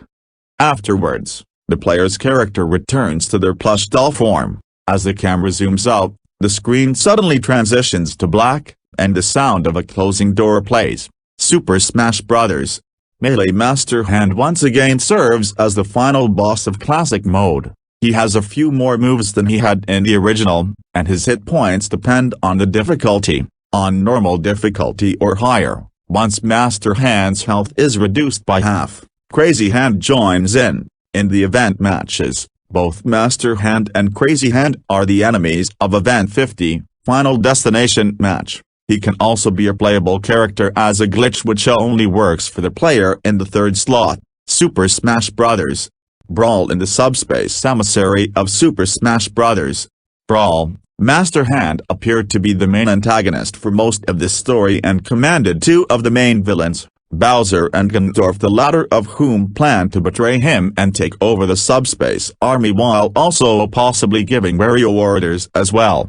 However, it was revealed that he was being controlled by Tabakuhu. When Tabakuhu turned Ganondorf into a trophy, Master Hand's chains were broken and he attacked Tabakuhu, who easily defeated Master Hand. It is unknown if he was killed or simply injured, as he is not seen following Tabakuhu's defeat and subsequently subspace ceases to exist. However, as he appeared in later games, he presumably survived or was revived. Super Smash Bros. 4 In classic mode of Super Smash Bros. 4, the player can choose to confront either Master Hand, or Master Hand partnering with Crazy Hand on Intensity 3.0 and higher. In Intensity 5.1 and higher, when they lose a good portion of their health, Crazy Hand disappears, and Master Hand bursts open to reveal Master Core. In the Wii U version of the game, he and Crazy Hand run their own mode called Special Orders, in which they award the player if they successfully complete an order without being code. In Master Orders, Master Hand grants the player a reward based on their success on a single order. In Crazy Orders, if the player completes 20 orders or more, they will face off against Master Hand partnering with Crazy Hand. If the player wins, they will keep all of the rewards. Super Smash Bros.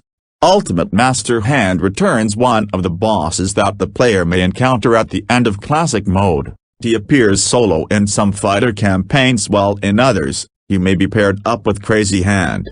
In total, Master Hand appears at the end of 50 fighters campaigns. In the new adventure mode World of Light, a swarm of Master Hands are the minions of Galim. In the opening cinematic, the Master Hands break open to reveal balls of light, which are absorbed by Galim to create lasers that destroy all of the fighters except Kirby. Master Hands also appear in the mode's overworld map, creating hazards that block off pathways. One is also fought before the player can fight Galim. However, these Master Hands are replicas of the original Master Hand whom Galim brought under his control, much like what happened to the fighters. He and Crazy Hand are found in the final map if the balance of light and dark are not overwhelming each other. Only by freeing him and Crazy Hand from Galim and Darkin's control will they assist the fighters in the final battle, with Master Hand fighting off a horde of Galim and Darkin's fighter clones.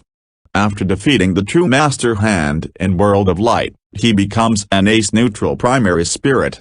Kirby After his first appearance in Super Smash Bros., Master Hand appears in some of the Kirby games, such as Kirby and the Amazing Mirror, where he and Crazy Hand are the bosses of Level 9, Candy Constellation. He also appears solo through the game as a mini-boss, giving the Smash ability when inhaled. Related quotes, audio samples. Trivia Master Hand stars in the original Super Smash Bros. Opening, as he sets up the stage and characters, and he is the first Smash character ever seen. This has been a part of the game's controversy over the fighters being toys, either being brought to life by a child's imagination, or that Master Hand had brought them to life with his create powers. Since the announcer never speaks when the player fights Master Hand, it is speculated that Master Hand is, in fact, the announcer. This is supported by the fact the voice actor of the announcer, regardless of which Smash game, also voices Master Hand, as well as Crazy Hand since Super Smash Bros. Melee. The chains of light leave bloody wounds on Master Hand, suggesting that he may contain organic material. Interestingly, he seems to have glowing blue blood, even though his wounds are red. The revealing of blood could be a factor in the reasons why Super Smash Bros. Brawl was rated T14 by the ESRB and rated PEGI 12 by PEGI. However, the concept of the blue stuff being blood is gamer speculation. Many gamers like to assume Master Hand died in Subspace Emissary, but this is highly unlikely as Master Hand has appeared in every Super Smash Bros. Game and will most likely continue to appear in the series. It is more likely Master Hand passed out from the burns, while classic modes don't seem to have mainstream continuity like the Subspace Emissary. Super Smash Bros.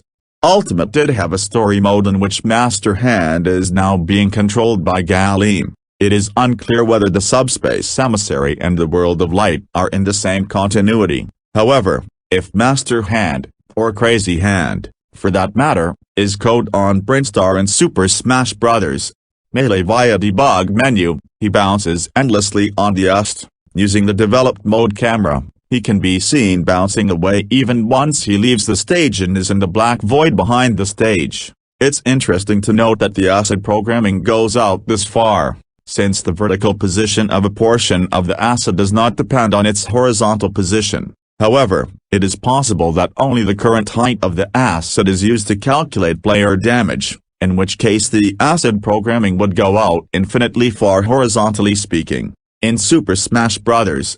Melee, if either Master Hand or Crazy Hand gets a transformation item, that is Super Mushroom, Starman, etc., there is a chance the game freezes. Master Hand and Crazy Hand may have originated from certain bosses in Super Mario 64, Star Fox 64, Kirby's Nightmare in Dreamland, Kirby Superstar, and The Legend of Zelda: Ocarina of Time, as attacks used by Master Hand and Crazy Hand are similar to the attacks used by I-Rock, Wham Bam Rock, Andross, and Bongo Bongo. In Super Smash Bros., Master Hand was much more glove-like in shape, but in Melee and Brawl, he looks more like an arm which fades on the wrist. Master Hand and Crazy Hand are the only characters in the Super Smash Bros. Series to debut in the game from that series, but also appear in another series. They also appeared in Kirby the Amazing Mirror, both of them being bosses. Master Hand appears in the commercial for Kirby Tilt-10 Tumble,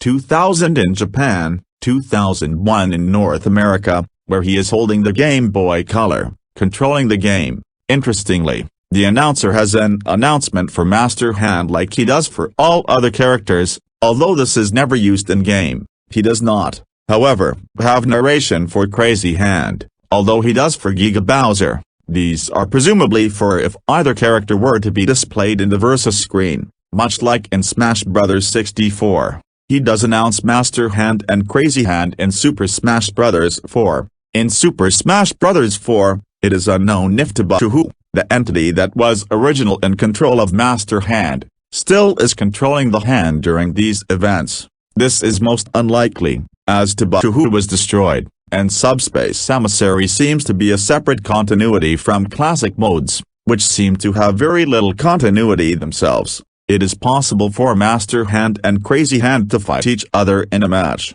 However, this will cause the game to freeze after the battle ends. Super Smash Bros. Ultimate marks the first time Master Hand is playable in the series apart from glitches and hacks. He is speculated to represent the right hand of the creator of the Super Smash Bros. Games.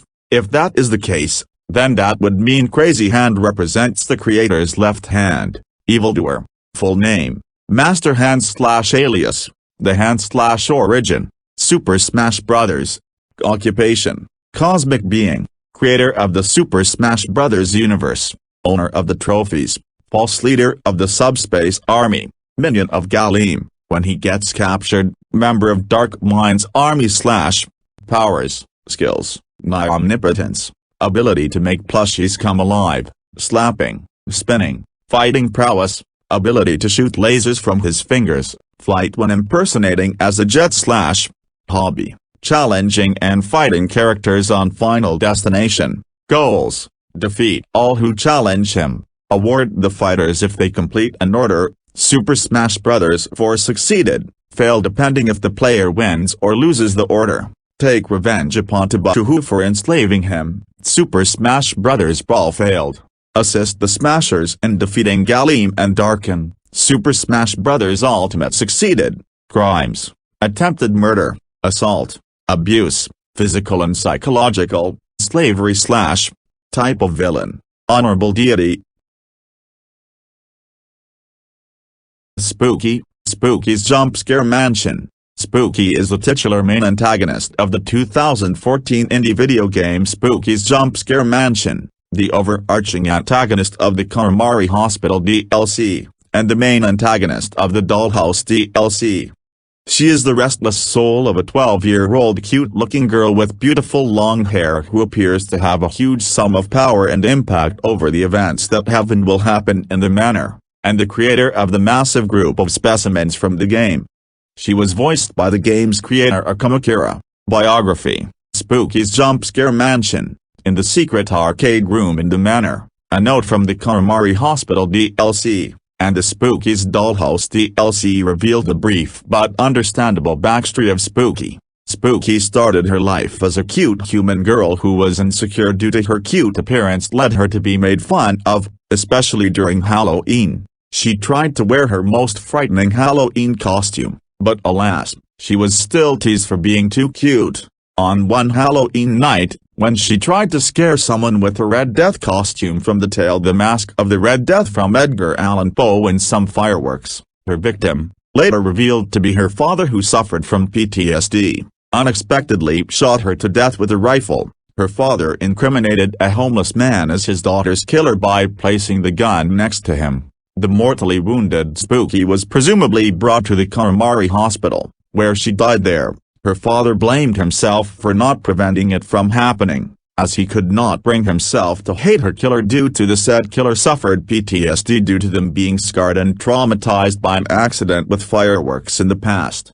Due to her violent death and being a misunderstood girl who was ridiculed due to her cute appearance, Spacytchi returned as a ghost to take her revenge so she and other ghosts who were ridiculed due to adorable looks can rise and terrorize the living so they won't to be ridiculed anymore. For that, she somehow gathered many people, including scientists and workers, to build a maze of 1,000 rooms below a derelict mansion upon the hill that casts a blanket of darkness over a town, and fills the maze with various monsters that identified as specimens. Afterward, people who aided Spacytchi either left or were killed by monsters inside. She then challenged an unspecified number of people to enter the labyrinth and survive various jump scares and encounter with the monsters until they arrived at the 1000th room, but no one returned due to either being killed by the specimens, or due to starvation and dehydration up until the protagonist arrived. In the game, Spacytchi appears every 200 rooms, to congratulate the player on the way, getting more miffed that they are not dying yet, tricking the player at floor 250, playing a harmless prank, and floor 750, saying she's giving the player infinite stamina, but instead disables sprinting.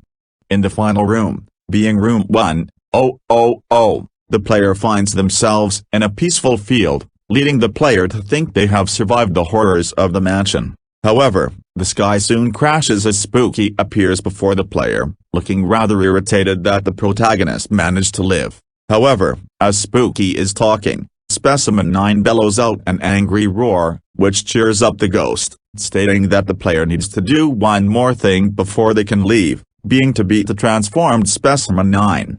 The final boss can result in two different endings, if the player uses the axe too much in the game, even if when using it for Specimen 9's boss form, for example, they will get the bad ending. The playable character repeatedly chops away at the beast, the screen getting more of a red tint with each swing. After this, Spacytchi then appears, both in congratulation and to say it was interesting to see them swing their weapon with reckless abandon. She then says she thinks they'll make a great example of a specimen. After this, the protagonist is then shown dragging their axe behind them, as the screen reads bad ending. However, if the protagonist uses their weapon sparingly against specimens and the boss, they are able to get the good ending. If they are to get said good ending, the roof collapses on both the hero and the beast. After this sudden event, Spacytchi suddenly appears once more, claiming that the protagonist died and became a ghost, due to their tragic death. After revealing this, both of them float above the floor, which reveals a ledge over a large number of ghosts in a large room. Spacytchi appears on a large screen in the center of the room, stating that her collection of specters now has the proper amount to execute her true plan, to lead an army on a quest to stop the fact people think ghosts are cute. After this, the game ends. Karamari Hospital. In the Karamari Hospital DLC,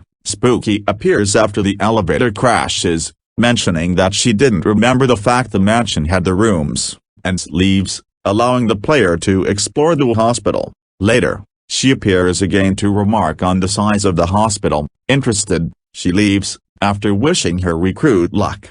She appears yet again when the player leaves the hospital, noting the player forgot to find something inside the hospital after this, leaving and saying goodbye to the player. After beating the mode once, the player unlocks the ability to play the new Game Plus version of Karamari Hospital, where the ghost wears a unique outfit similar to a nurse's garb.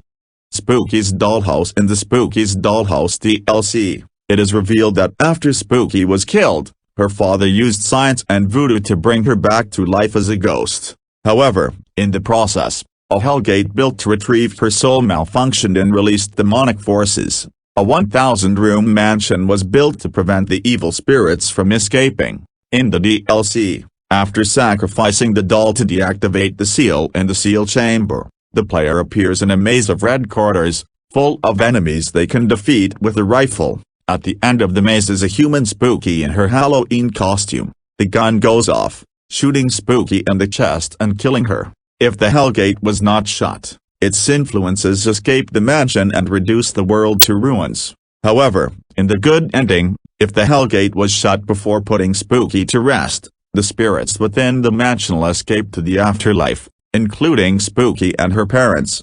Other media. Indie Pogo. Spooky makes an appearance as a trophy in Indie Pogo. Personality. When still alive, Spooky was an insecure and misunderstood girl who was ridiculed for her cute appearance, which stemmed her determination to be able to scare anyone. Sadly, it was what led to her untimely and violent demise, as when tried to pulling pranks from someone with fireworks and her Red Death costume, the man panicked so bad out of fear that he shot her to death. The violent death resulting in her return as a vengeful, sadistic, and manipulative ghost that Spooky unfortunately became. Her sadistic and indifferent to other people's well-being, which is made apparent as one of the generic lab assistants stated that Spooky gave cold shoulder when one of the monsters escaped. Appearance. When still a human, Spooky had a cartoonish appearance and beautiful long blue hair.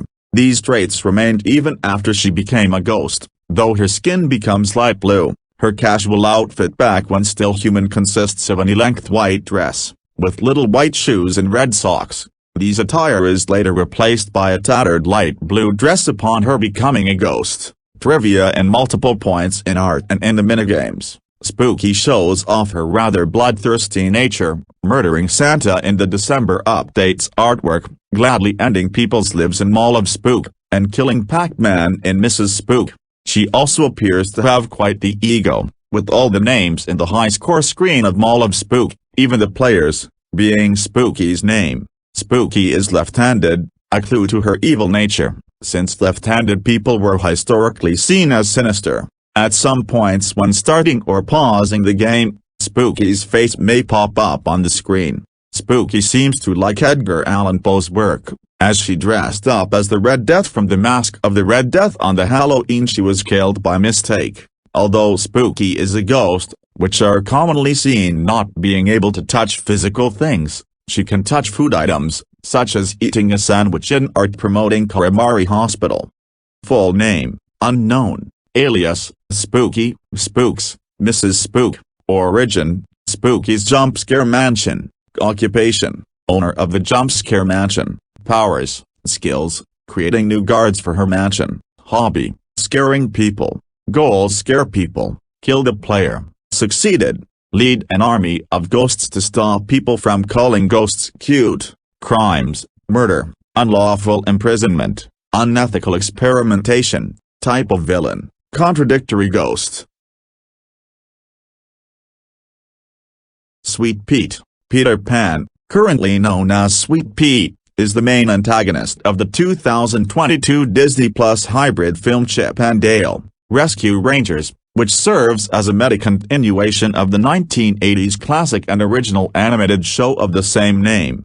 He is the most ruthless crime boss in Los Angeles, leader of the Valley Gang and a former Disney child star who played Peter Pan in the eponymous 1953 animated feature film as a child. After being cast out from the industry, Pete starts a toon trafficking operation in which he transforms toons into bootleg characters to make overseas bootleg films. He was voiced by Will Arnett, who also voiced Lone Gunslinger in Ice Age, The Meltdown, Vlad Vladikov and Horton Hears a Who, Mr. Perkins in Despicable Me, the titular character in BoJack Horseman, Slade in Teen Titans Go! To the movies and Sweet Tooth in the Twisted Metal TV series. Biography, backstory. In his youth, Peter Pan was chosen for the title role in the 1953 Disney film, an event that he truly admired all his life as it brought him fame and fortune. Unfortunately, that all changed when the Walt Disney Company fires Peter as he grew older, possibly shortly after the release of its movie sequel, Return to Neverland in 2002, and Peter ends up being forgotten and left alone for years.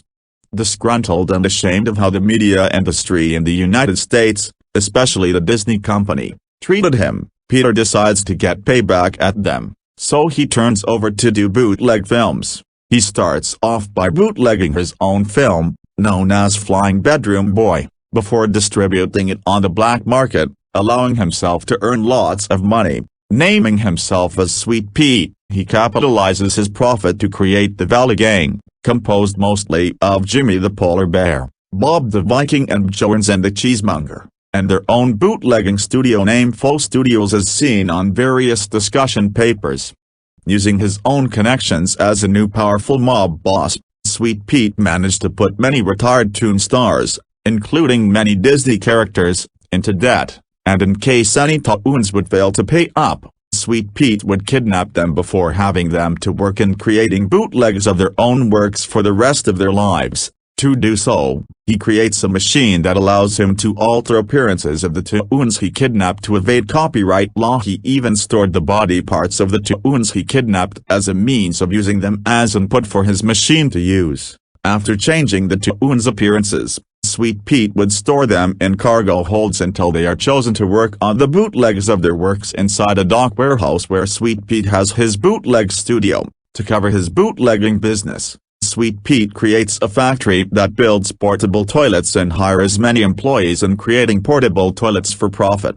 Meeting Chip and Dale following the kidnapping of Monterey Monty Jack after his failure to pay his debt to the Valley Gang, due to his addiction of stinky cheese, former toon stars Chip and Dale pay a visit to Bjornson and his cheese shop as they learn that Bjornson was Monty's cheese dealer. Upon learning who Chip and Dale really are, Bjornson delivers them to Sweet Pete in his portable toilet factory. At first, Chip and Dale try to peacefully convince Sweet Pete to give Monty a break by offering him money to pay off Monty's debt, to which Sweet Pete explains his backstory to them and that starring in the 1953 film was considered to be his big break until his dismissal. However, rather than accepting the Chipmunks' offer to pay off Monty's debt, Sweet Pete instead decides to plan a reboot of their cancelled show by bootlegging them as a means of covering his tracks.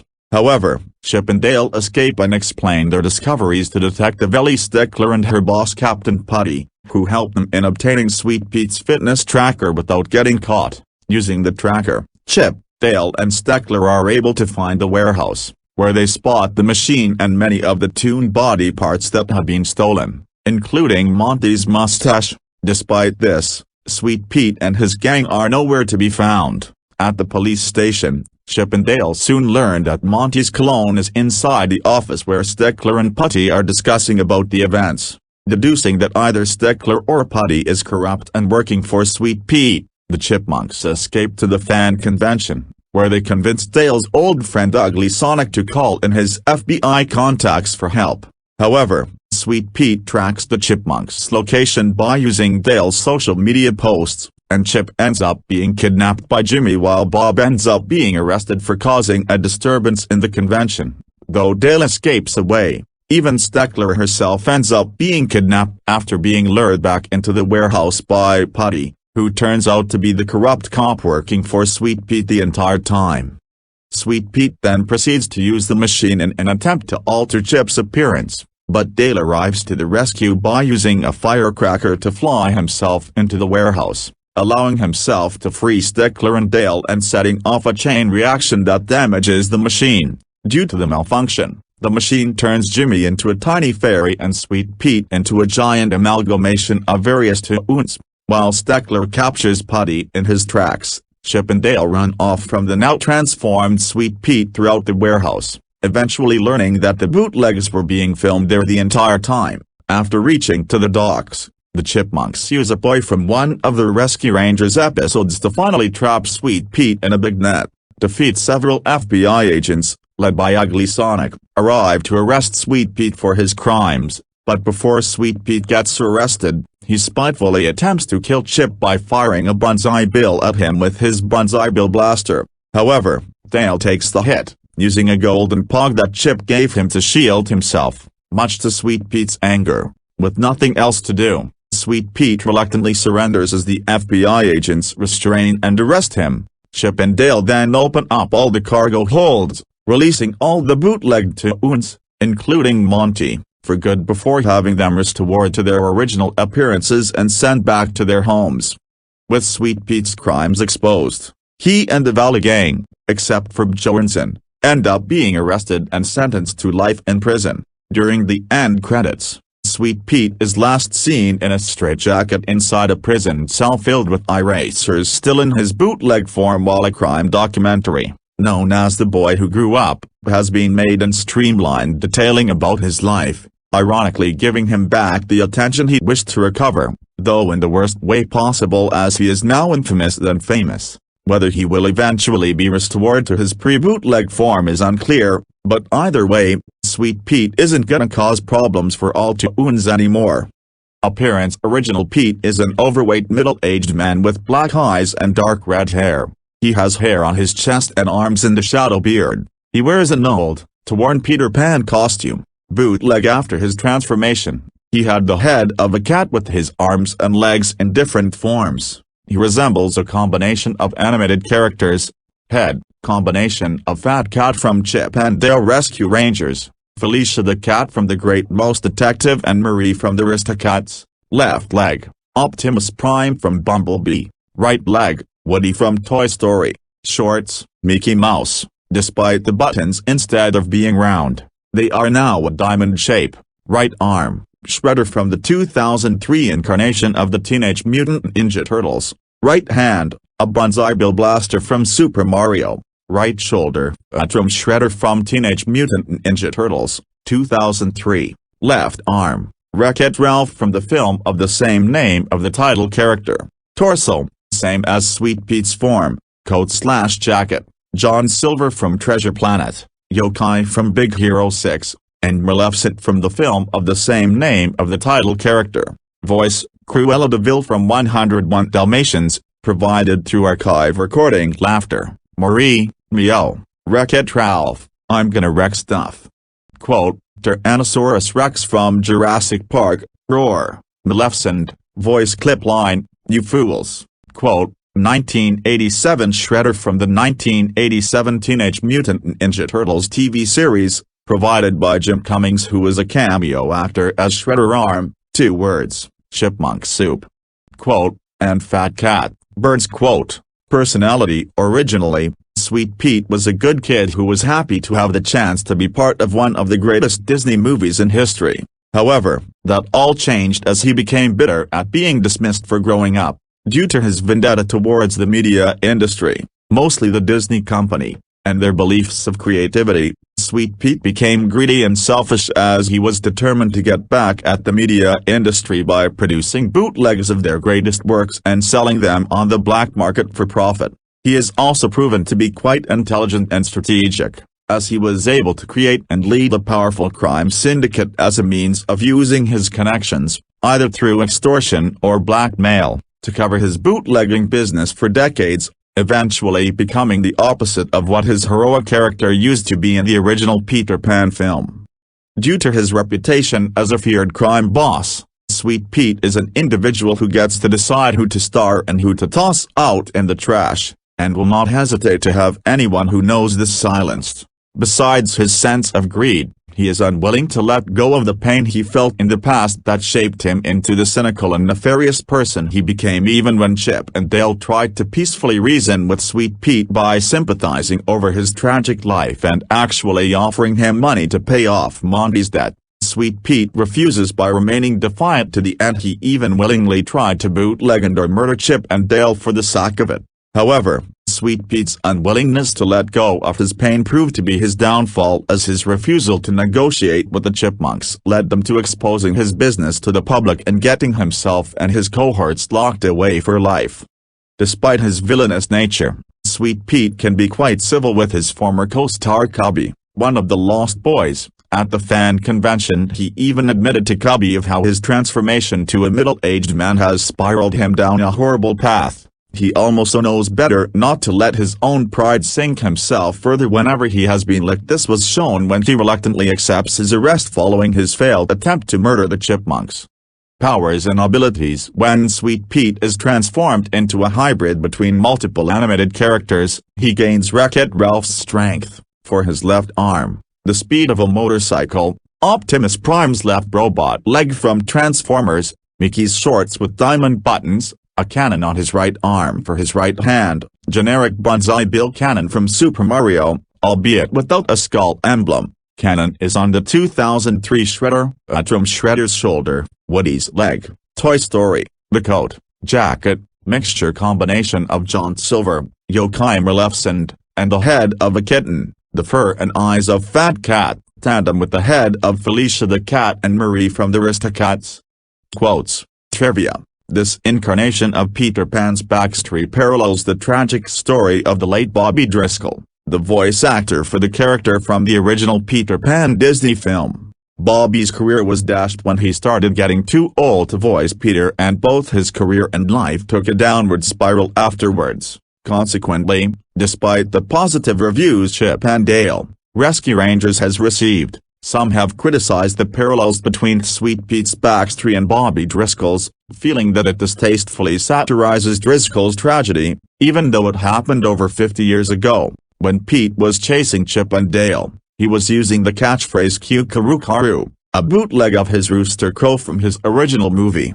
Despite being called Sweet Pete, he is ironically not sweet at all. It was confirmed in the official soundtrack that the bootlegged version of Sweet Pete was called Frankenpit, as the song plays when first seeing his transformation. In one blink and you miss scene of the film, it can be seen that Peter has a bottle filled with the dip, the chemical invention Judge Doom uses in the classic Who Framed Roger Rabbit hybrid film to dissolve tunes. Coupled with Roger Rabbit's cameo at the beginning of the film, this Easter egg has led some fans to speculate if Rescue Rangers takes place in the same universe as Roger Rabbit. They considered the idea of using Charlie Brown from the Peanuts franchise as the film's villain, depicting him as a child actor who became washed up as an adult, just like Sweet Pete.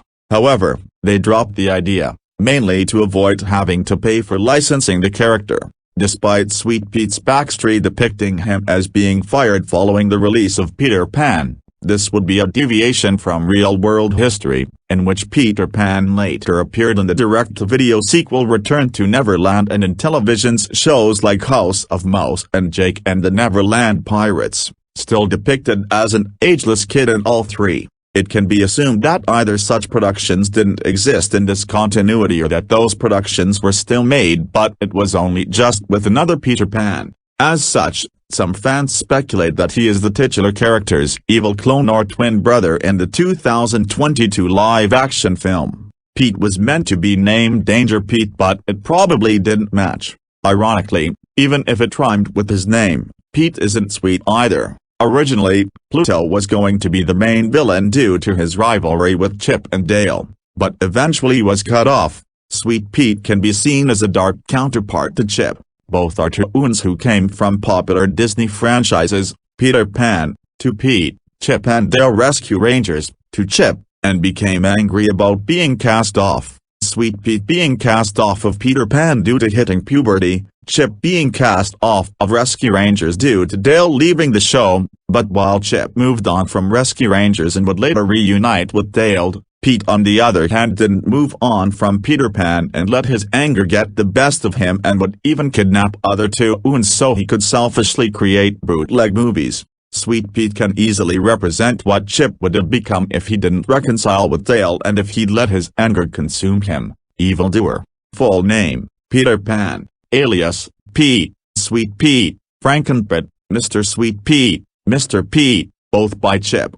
Origin, Chip and Dale, Rescue Rangers, 2022. Occupation, Disney child star, formerly, leader of the Valley Gang, crime lord. Owner of Sweet Pete's Porta Potty Factory. Powers, skills, high intelligence, leadership, cunning after being bootlegged, enhanced strength, arm cannon, enhanced durability, hobby, making and distributing mockbusters of films, exercising at his treadmill. Goals, illegally make bootleg films and other products through unused stock to get rich by any means. Succeeded. Kidnapped toons and turned them into bootleg characters to use in his bootleg films. Temporarily succeeded. Kill Chip, Dale, and the Rescue Rangers for getting in his way and destroy their careers and legacy. Kill any witnesses, any kind of agencies and anyone else, including the Chipmunk's allies who gets in his way, rule the criminal underworld to control Los Angeles.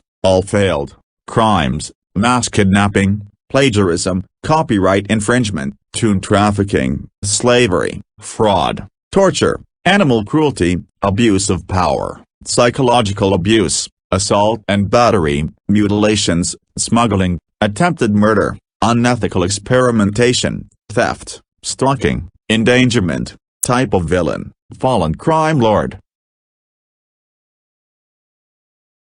Plankton. Sheldon James Plankton, better known as simply Plankton, is the main antagonist of Nickelodeon's SpongeBob SquarePants franchise. He runs an unsuccessful restaurant called the Chum Bucket along with his robotic wife, sidekick Karen, and constantly plots to both expand his business, usually by stealing the Krabby Patty secret recipe, and eventually take over the world.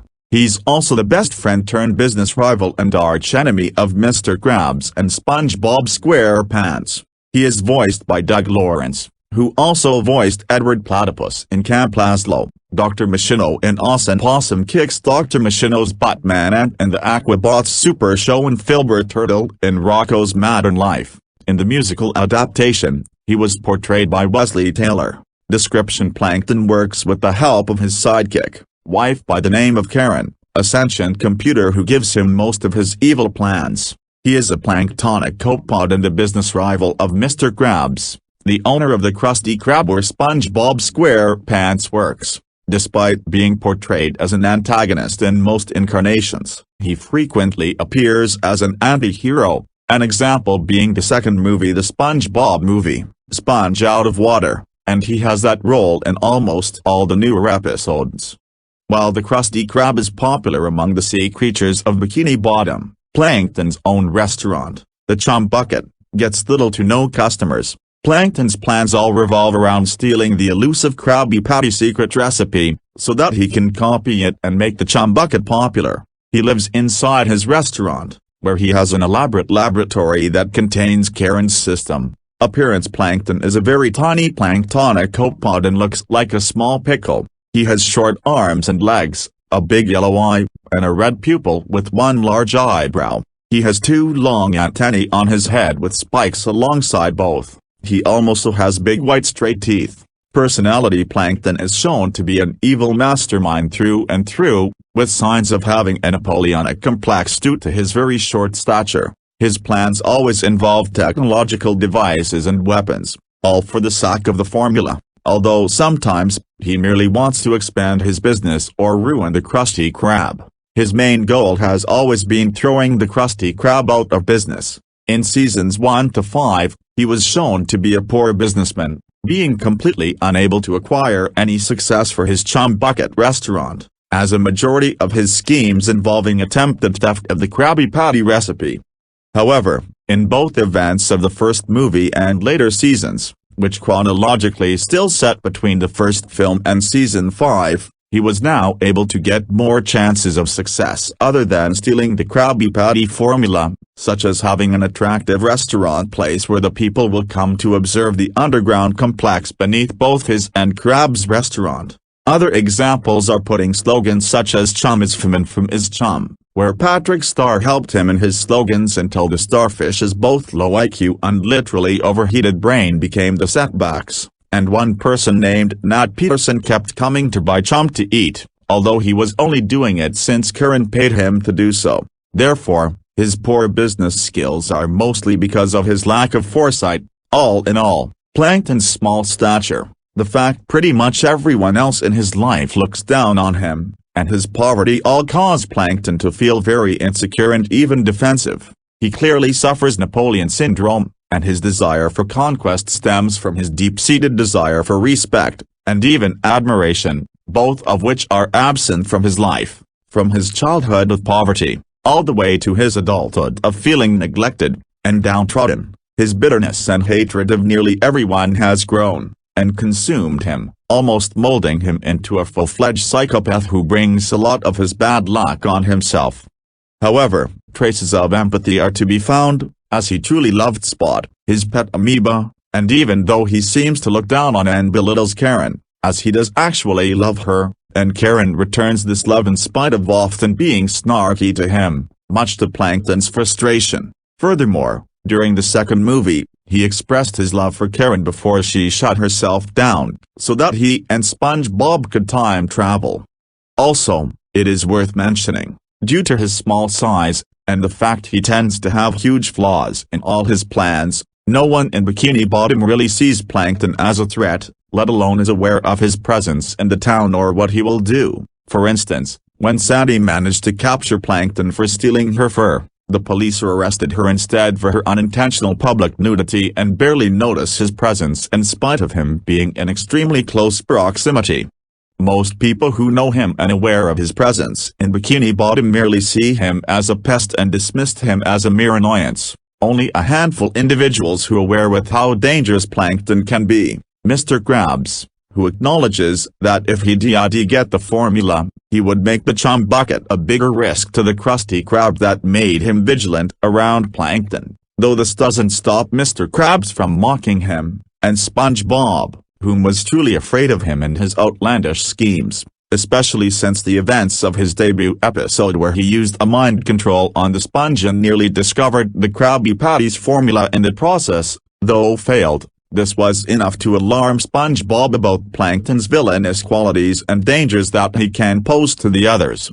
While Plankton often appears as a bumbling comic foil, he actually can be a real threat under certain circumstances, manipulating others to get his way, and when the odds are in his favor, he can be surprisingly successful, though the success is usually short-lived. Even his first appearance as him loose because of his bad luck as his scheme proved made him a dangerous threat to SpongeBob. In the newer episodes, he has become less evil and more similar to an anti-hero as he even helps SpongeBob when they're outside of their businesses, and has occasionally shown a more good-hearted side of him as a result. However, he is still as mischievous and calculating as ever, and is still willing to exploit SpongeBob's gullibility to his own advantage.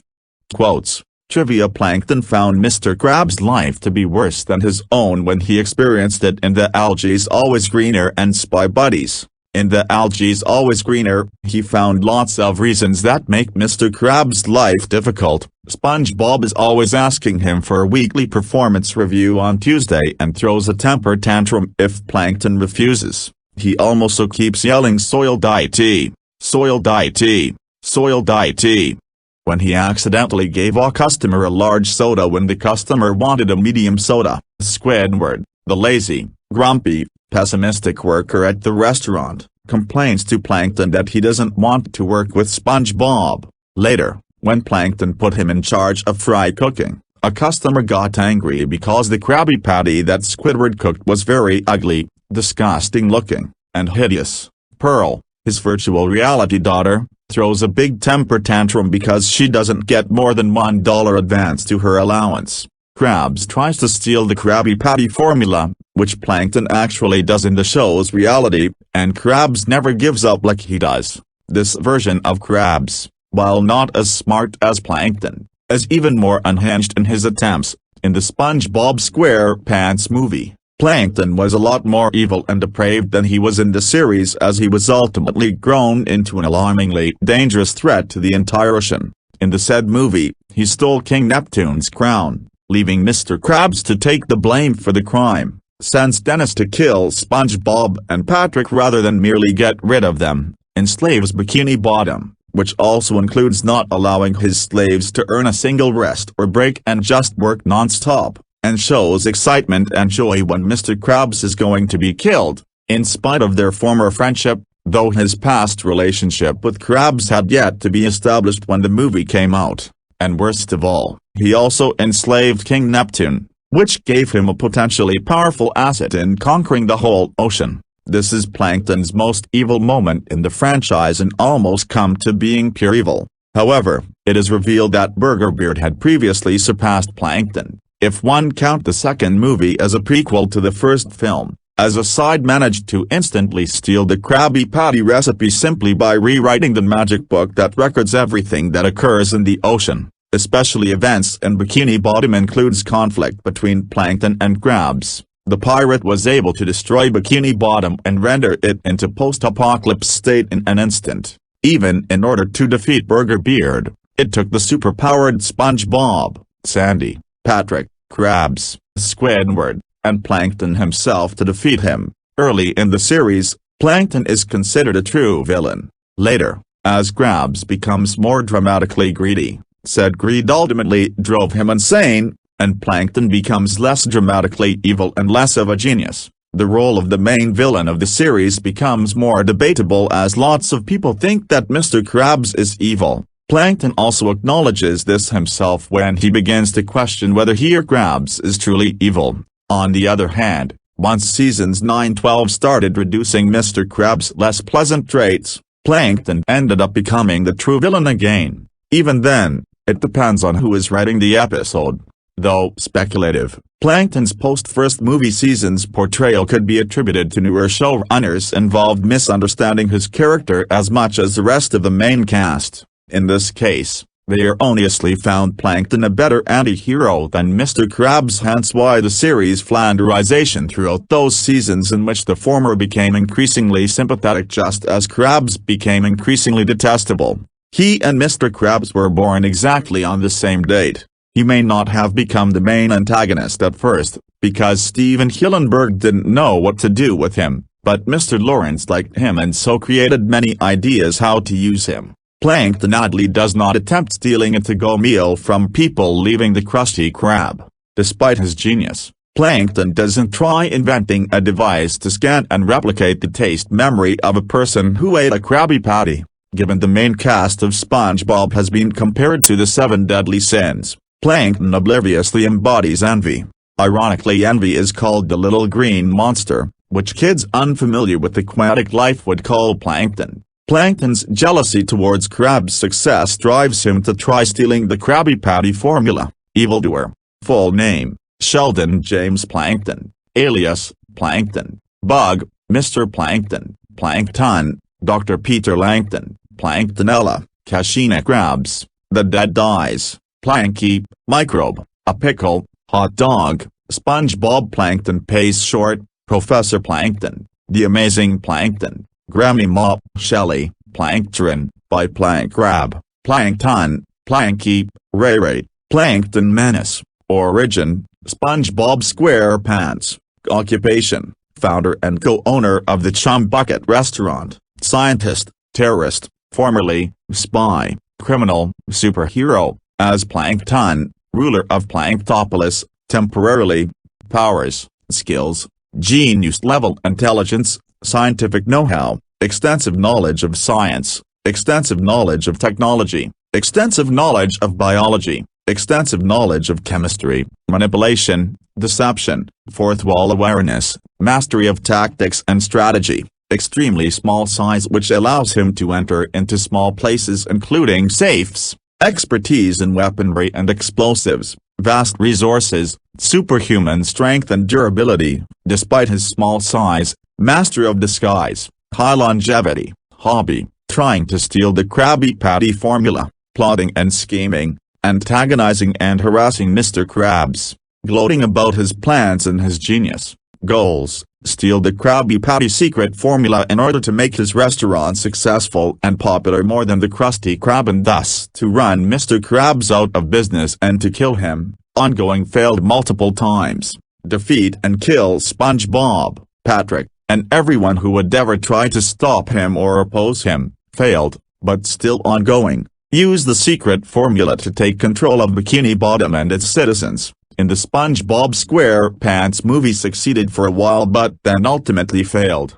Achieved global domination, the SpongeBob SquarePants movie failed. Retrieve the Krabby Patty formula back from Burger Beard, succeeded. Save Bikini Bottom, succeeded in the second film. Kidnap Gary and give him to King Poseidon in order to take SpongeBob out of town, succeeded but failed in the second part in the third film. Help SpongeBob rescue Gary from King Poseidon, succeeded in the third film. Crimes: attempted world domination, attempted mass murder, mass slavery, mass property damage, illegal use of weapons, forgery, terrorism, conspiracy, serial theft, brainwashing, vandalism, incrimination, treason, poaching, sabotage, jailbreak, identity theft, abuse, propaganda, stalking, copyright infringement, trademark infringement, unethical experimentation, impersonation, fraud, crimes against humanity, abuse of power, breaking and entering, bribery, usurpation, slander, hacking, espionage, pollution, embezzlement, extortion, defamation, smuggling, assault and battery, death threats, mass torture, type of villain, envious mastermind. King Nixel. King Nixel is the main antagonist of the Mixels franchise. He is a powerful tyrant and the Mixels' arch-nemesis. He was voiced by Phil Hayes in Mixel Moon Madness, and by Steve Bloom since A Quest for the Lost Mixamajig and Nixel. Nixel, go away. Personality. King Nixel is the ruler of the Nixels, and is Major Nixel's superior. He hates fun and creativity, and he wants to rid the Mixelverse of it. He often sends his army to raid Mixel's land and steal all the qubits so the Mixels can't fight back. King Nixel made no appearance at all in the first season of the show. His first appearance was in the special Mixel Moon Madness. At the end of the episode, Major Nixel is seen reporting Mixels on Mixel Moon to King Nixel, resulting in him shouting angrily. Major Nixel is very afraid of King Nixel. King Nixel is a dark and powerful tyrant that will do anything to ruin the fun in the Mixelverse. In his humanoid form, King Nixel is so intimidating that just the sight of him made his army shake in fear, faint, or bow immediately. However, while undisguised, King Nixel is whiny and weak. Appearance. King Nixel is a humanoid figure. He is portrayed as tall and limber. His head resembles that of a normal Nixel and carries a crown that serves as his symbol of power. His body is hidden by a cloak but is revealed to be made of smaller Nixels. Inside his head resides his core. It resembles a small Nixel and carries his mind and acts as his brain. It also has a crown. Biography. Mixel Moon Madness. King Nixel makes his first appearance at the end of the episode, not doing much besides an entrance hidden in the shadows. Mixel's Rush. In the video game Mixel's Rush, which serves as a prequel to A Quest for the Lost Mixamajig, supervising Major Nixel's plan PF the Nixel Storm before deciding to intervene directly, only to be defeated by the Mixels. A Quest for the Lost Mixamajig. King Nixel was fully revealed in A Quest for the Lost Mixamajig. Fed up with Major Nixel's constant failures, King Nixel announces that he wants to take matters into his own hands. King Nixel's plan takes on a different and smarter strategy. Rather than trying to steal the Mixel's qubits, he wants to gather them up into one spot and then capture and destroy the Mixels. To do this, King Nixel creates a hoax involving a treasure called the Mixamajig that can only be found by the Chosen One. The Chosen One is the Mixel who is given the magic key to the treasure. In reality, several Mixels were given a key, so when all the Mixels arrive at the spot the keys led them to, a portal between Mixel's land and Nixel's land, a free-for-all breaks out. While the Mixels are fighting, King Nixel sneaks up and traps them all in his airship. However, once the Mixels realize the whole thing was a setup, they're quick to form an army of Maxes, and break out of the airship. But when King Nixel is challenged, he removes his cloak, revealing that his body is made entirely out of Nixels. A huge swarm of Nixels comes to their king's aid, climbing on his body and causing it to grow even larger. The Maxes realize that they can't beat King Nixel, so they decide to mix again. As this is mixing every Mixel in existence, the result is an extremely powerful and colossal creature called the Ultra Maximum Max. King Nixel and the Ultra Maximum Max struggle for some time, but the Ultra Maximum Max eventually gets the upper hand. The Ultra Maximum Max manages to destroy the king's artificial body, ripping out his corpse, which resembles another generic Nixel. It then flees the scene, running off for King Nixel's mother. Nixel, go away. King Nixel reappears in the Mixel series finale, where he takes over Mixopolis in an attempt to get his revenge. Sometime after the defeat, his Nixels discovered Mixopolis. At first, he was willing to destroy Mixopolis but then threw to make the city his own, and he came up with a new plan to scam the Mixels with a product called iQubits. Their appearance may look like a regular cubit, but instead of allowing the Mixels to mix the iCubit drained the color out of them, and then a few days later, every Mixel in the city was lined but and traded their colored cubits for the new iCubit, except the special's protagonist, Booger. Later, Major Nixel revealed the news that almost every cubit had been traded and King Nixel is happy and the plan is ready for Phase 2, but Major Nixel told him that there's only one cubit missing, but he calls it nonsense and told him that one cubit will not be enough to defeat and yelled at him to go, and then he released his Nixel army to attack the Mixels. The Mixels were unable to fight back because of the lack of cubits and was turned into colorless zombies, and the Nixels drained all of the colors in the city. King Nixel celebrates his victory until a Nixel tells him the news that the Mixels infiltrated his base. Hearing this, he orders his army to attack the heroes, with the plan is up to the final phase. Booger reveals himself and says that the ninjas will defeat him, but the king shows that they were under his control and told the heroes that he can scam all of the Mixopolitans by taking all the cubits. Then he reduces the cubits down to their essence and load it all into a missile, which contains all the colors. Booger said that the king will not get away from it, but King Nixel disregards it as Booger is just a small Mixel, and King Nixel has all the cubits. King Nixel then ordered his zombified army to attack them, but the heroes can stop them with coordinated group dancing. Not giving up, King Nixel fuses with his army and now the heroes must replace the iCubit with Booger's cubit.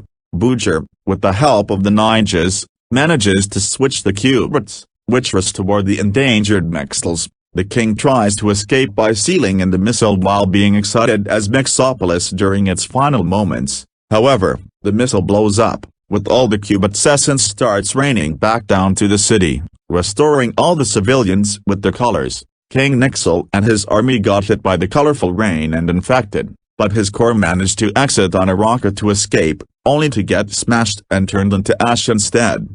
The Mixel's Lego site reveals that King Nixel, somehow, survived his apparent death, and is now hiding alongside the other Nixels. Trivia: he makes mechanical noises when he moves, thus proving, before the reveal, that he is made up of other Nixels. He has the ability to feel pain through his amalgamated body, despite it being created from other Nixels. Out of all the characters, he has the most amount of nicknames given to him. Evildoer. Full name: King Nixel. Alias: King Nix. Your Highness. Your Hugeness. Your Bossiness. His Royal High Horse. Your Flatulence. Your Heinousness. Your Pushiness. Your Egregiousness. Your Wickedness. Your Bigliness. Sir, all by Major Nixel. Tiny, by Glorpcorp Max. Ominous Shadow, Fearsome Figure. Jerk, by Combustor. Great King Nixel, Japanese version, Nixel King, That Guy, by Zabo. Origin: Nixel's occupation, leader of the Nixel Swarm. Powers, skills, amalgamation, summoning Nixel zombies via the iCubit. Leadership, hobby, destroying fun and creativity. Goals: turn Mixopolis into Nixopolis. Temporary: succeeded, destroy the cubits and Mixels. Failed: crimes, property destruction, mass kidnapping, usurpation, grand larceny, propaganda, conspiracy, attempted genocide, false imprisonment, brainwashing, slavery, intimidation, hate crimes. Type of villain: xenophobic tyrant. Mimi, Paper Mario.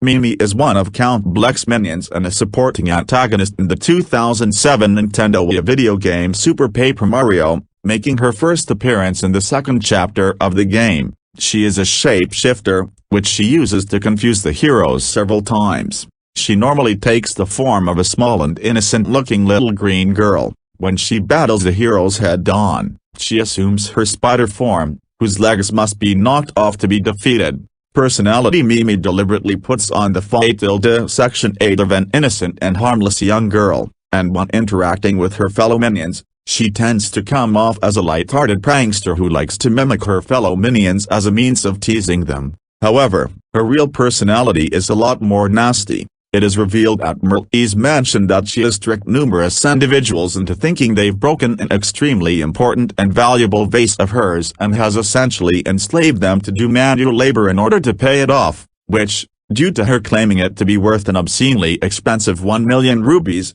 some of them could never hope to do. She also has a very vicious temper, which is first shown when she takes on Bowser's appearance and yells at Dimentio for reading her diary, and subsequently demonstrated whenever the heroes outsmart her, which she tends to react to by yelling and throwing a tantrum.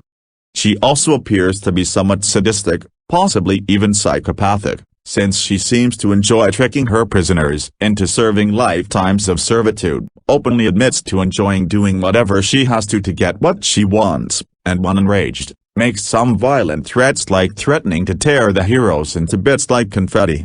However, somewhat tempering this is that she also tends to come off as very childish, with the tantrums she throws whenever she doesn't get her way coming off as akin to that of a spoiled child not getting what they want. This is only further accentuated by her tending to throw out a lot of childish insults towards the heroes, like calling them doofuses, stupid heads and dummies.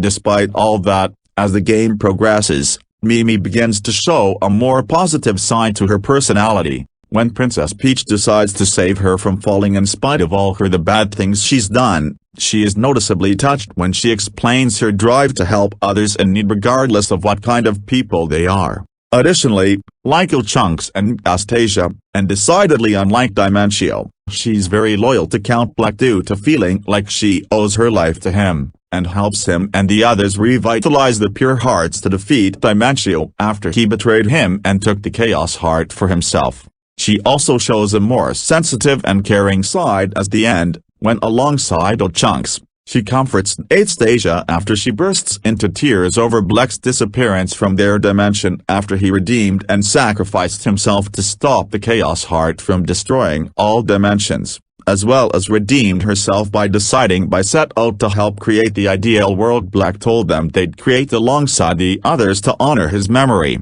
Appearance in her normal state, Mimi appears as a girl with green skin and consistently wears pigtails as her hairstyle. Her battle form resembles a spider. She wears different outfits depending on when she is encountered. Her eyes are black dots, though they occasionally turn white when she's surprised or angry. Biography in Chapter 2, Mimi poses as Merle's handmaid, and tries her best to trick Mario into a spiked room, but the hero escapes and gets a key using his dimension flip ability, and releases Merle's pet Nip, Noah, which chases Mimi off. She later tricks Mario and Peach into breaking a vase and forces them to pay it back in 1 million rupees, but they found her secret stash of rubies and paid the loan in full, breaking her curse on the mansion. They eventually fought her in the basement of Merle's house, where she transformed into Merle and had Mario ask her and Merle each 5 questions, to guess who was Merle and who was Mimi. Regardless of whether or not the player chooses the real Merle,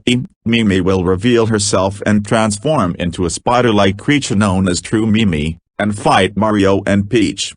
To defeat her, they must jump on her head to stun her, then jump on her again to make one of her 6 legs fall off. After all 6 legs were knocked off, Mimi was defeated. Mimi was later talked by Dimentio into attacking Mario at Sammer's Kingdom. Despite direct orders by Count Black to remain at Castle Black, she fought them in her humanoid form this time, often protected by a shield of rubies, but using throw. Mario, Peach, and Paper Bowser were able to grab the rubies and throw them back at her. However, this battle was just her way of stalling for time, as the world was already on the verge of collapse. She is fought a final time in Part 2 of Castle Black. She pretends to be Merlon and tricks Mario, Peach, and Luigi into falling down a trapdoor. Bowser was lost during a fight with Chunks, and later pretends to be Merle and asks them what they hate the most, giving them choices of an easy enemy, a hard enemy, or an item.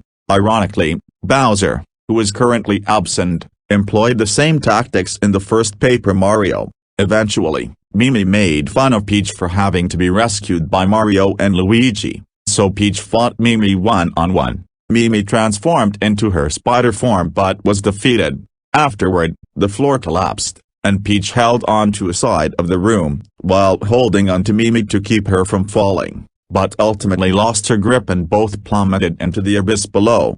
It is later revealed that Peach and Mimi survived, as they landed on top of Bowser, After Dementio supposedly killed Anastasia and teleported her, the weakened Count Black, and Tippy to Dimension D, Mimi and Ochunks came to Dimension D and they, Tippy, and Black used the power of the Pure Hearts to negate Super Dementio's invincibility, thus giving Mario, Peach, and Bowser the chance they needed to destroy him once and for all. However, he left behind a shadow of his power to control the Chaos Heart. Mimi and the others witnessed Count Black and Tippy's marriage in order to stop the Chaos Heart and close the void. At the end of the game, she goes off with Anastasia, who was brought back to life, and Ochunks to help build a perfect world. She becomes Merle's actual handmaid and can be found in Part 2 of Merle's mansion at the end of the game. Trivia: when talking to Carson in Flopside, he mentions that Mimi may be a Pike's experiment, or possibly also the creation of a witch who experimented with potions to induce mimicking. Mimi has a not-so-secret crush on Count Black. Mimi also appears in Volume 37 of the Super Mario Kart manga, where she has a similar role to the game. A notable difference is that Mimi has Merle tied up, and Mario defeats her spider form with the help of a nip that gives him a block containing pal pills. Full name: Mimi, alias True Mimi, Mimikins, Merle, disguise, Merlon, disguise, King Samur, disguise. Origin: Super Paper Mario. Occupation: minion of Count Black, formerly handmaid of Merle. Powers: skills, shape-shifting, crystallokinesis, dimension shifting, flight. Hobby: watching reruns of Super Ultra Goomba Brothers. Eating tangerines, writing in her diary, daydreaming of men and gems. Goals: help Count Black in his plan to create a perfect world. Crimes: identity theft, slavery, attempted mass homicide by association, attempted murder, attempted regicide, assault. Type of villain: egotistical minion. Diesel 10. Diesel 10 is one of the two main antagonists of the Thomas Friends franchise, alongside Diesel. He first appeared as the main antagonist of the 2000 film Thomas and the Magic Railroad. He is an extremely villainous diesel engine with the rooftop hydraulic claw nicknamed Pinchy, who is noted by Thomas for being 10 out of 10 devious deeds and brutal strength. Diesel 10 is described to be a fear diesel throughout the island of Soda, as he has been causing trouble for steam engines, but is also obsessed on wanting to destroy a magical steam engine named Lady. In the past, he deliberately caused her to crash, but although he badly damaged her, Diesel 10 failed to destroy Lady. He is Lady's archenemy as well as Thomas' main arch-nemesis above Diesel, despite appearing after him. In Thomas and the Magic Railroad, he was meant to voiced by Australian actor Keith Scott by using gruff upper-class British accent, but was replaced by Neil Crone, originally meant to give a gruff Russian accent but changed to a New Jersey accent when test audiences complained that it would be too offensive. In the TV series and the Special Day of the Diesels, he was meant voiced by Rupert Degas but was replaced by Matt Wilkinson due to the test audiences complaining that his sound be too scary for young audiences. Biography: Thomas and the Magic Railroad. Years ago, Diesel 10 once visited the island of Soda and caused trouble for the steam engines while he was there.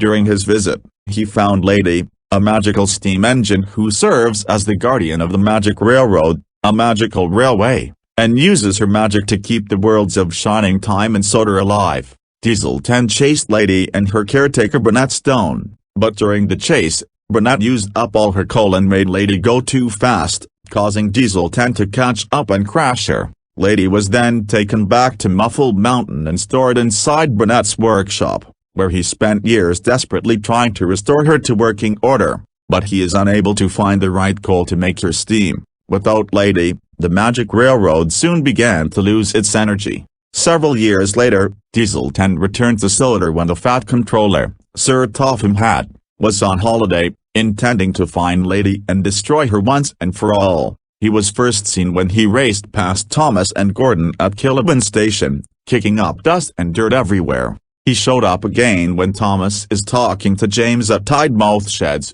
explaining them his plan to destroy a lost engine and thus establish Diesels as the dominant engines on Soda before leaving. At his mountain, Diesel 10 brings his two dim-witted sidekicks Splatter and Dodge, telling them of his plan to get rid of Lady. The two bumbling diesels report that Mr. Conductor is on his way to Soldier, so Diesel 10 decides to destroy him as well, only to humiliate himself in front of Splatter and Dodge when he is whacked in the face by his claw. Diesel 10 sends Splatter and Dodge to Tidemouth sheds so they can spy on the steam engines, and while they laugh at Thomas, Harold flies by, spreading sneezing powder dumped by Diesel 10, all over the three engines. That night, when Mr. Conductor and the engines are sleeping, Diesel 10 rolls up and smashes down the side of the sheds with his claw, waking up the engines and Mr. Conductor in the process. Mr. Conductor reprimands Diesel 10, but discovers that he has run out of gold dust, as Diesel 10 demands Mr. Conductor to reveal Lady's whereabouts while threatening him and the other engines that he will tear down the shed even more. Mr. Conductor holds out a bag of sugar in front of Diesel 10, threatening him that he will dump it in his fuel tanks to seize him up for good, causing Diesel 10 to leave. Later, Percy and Thomas talk about Mr. Conductor and conclude that he travels to Soldier on the Magic Railroad by a set of magic buffers, unaware that their conversation is overheard by Diesel 10, who was hiding nearby. Delighted, he heads over to the Soldier Ironworks to meet up with Splatter and Dodge so that he can explain them his plan. However, Toby, who has secretly followed Diesel 10, observes him discussing to Splatter and Dodge of his plan to destroy the magic buffers that leads to the Magic Railroad, as it would cause engines to not only derail and crash, but also could destroy both the Lady and the Magic Railroad at the same time. Thus the gold dust would cease to exist, making Mr. Conductor unable to travel between Shining Time and Soldier without it.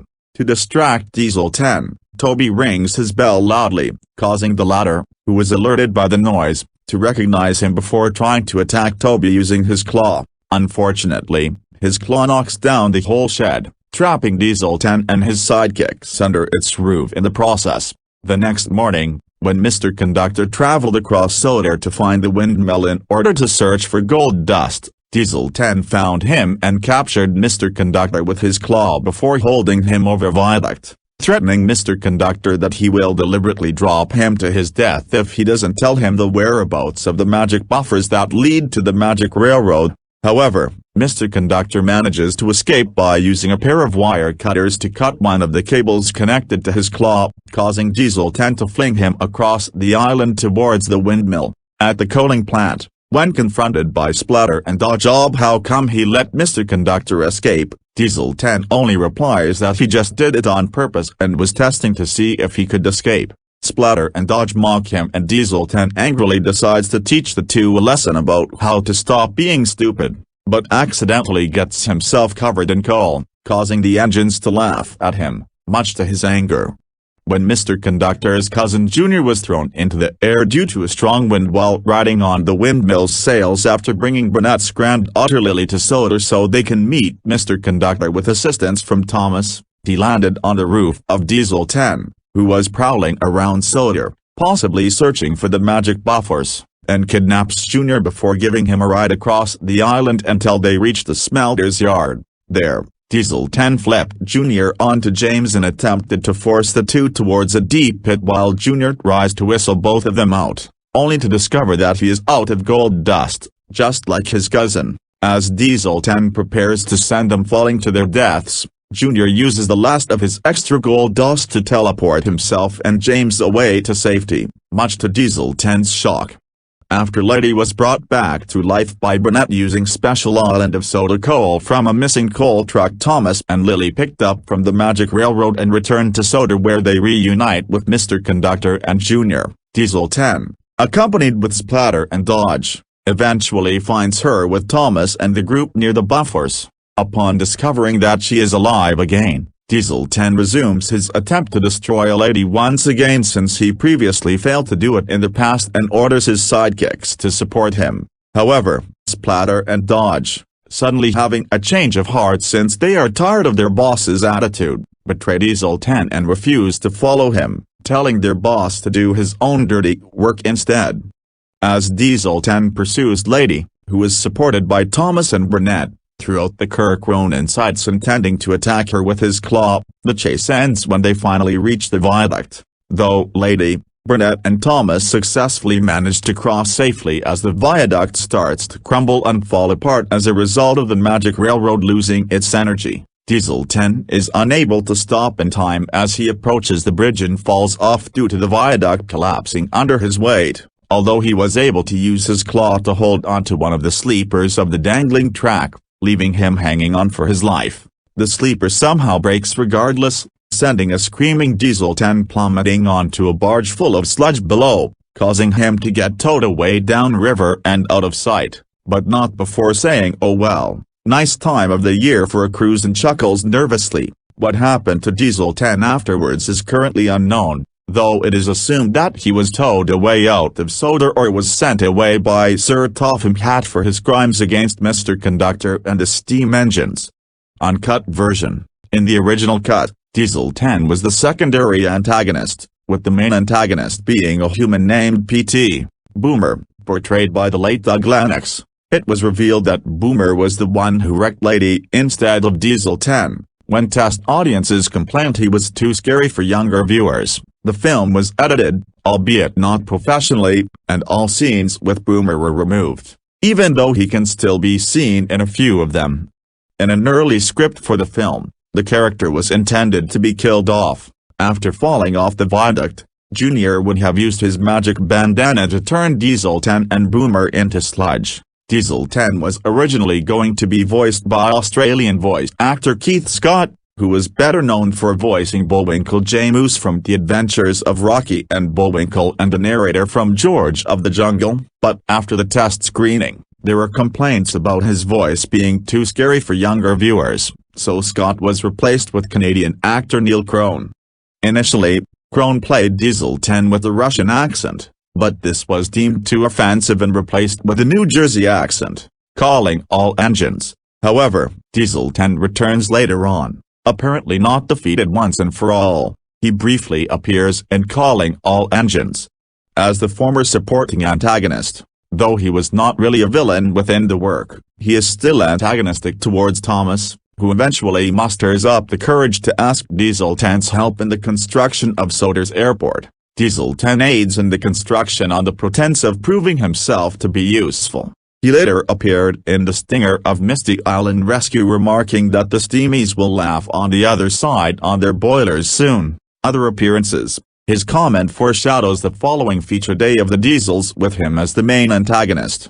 During Day of the Diesels, Percy becomes depressed over Thomas befriending the new engine Bell and is won over by Diesel, who claims he can be Percy's new friend. Percy goes with Diesel to the Diesel Works, a place steam engines are informed to never go, and discovers Diesel 10 amongst the other Diesels of the special. Ultimately, Diesel 10 manipulates Percy into siding with the Diesels by playing with his sympathy in regards to the horrid condition of the Diesel Works. Percy progressively tries to help, such as enlisting Kevin the Crane from the Steamworks, but becomes more and more upset when he is unable to relate the Diesel's situation and when Thomas becomes chummied with the new arrivals, Bell and Flynn the fire engines. Thomas is sent to retrieve Kevin once the truth comes out but is held prisoner at the Diesel Works. Diesel 10's plot to take over the Steamworks as Diesel territory succeeds, and he mocks Percy as he and his cronies fool around on the Steamworks equipment and sidings.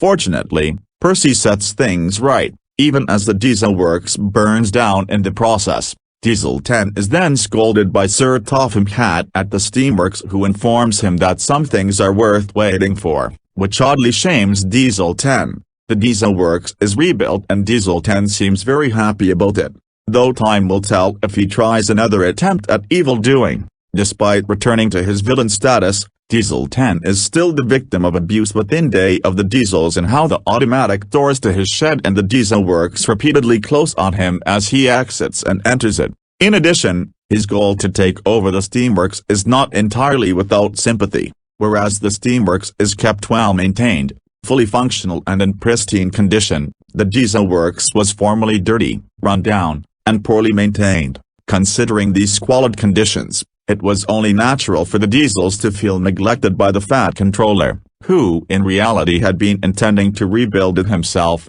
but, owing to the pressures of running the railway, had been previously unable to.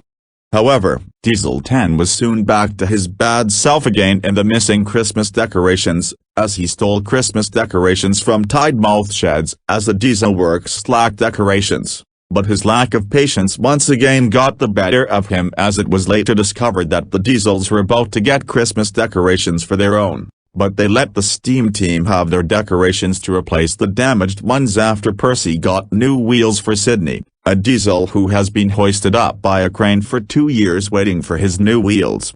After that, Diesel 10 was not recently seen again after that. However, his claw, Pinchy, appeared again, but not Diesel 10 himself. Personality: Diesel 10 is an evil, conniving, manipulative, bullying and raving diesel locomotive. He absolutely despises steam engines, and would call them nicknames like Puffball and Teapot.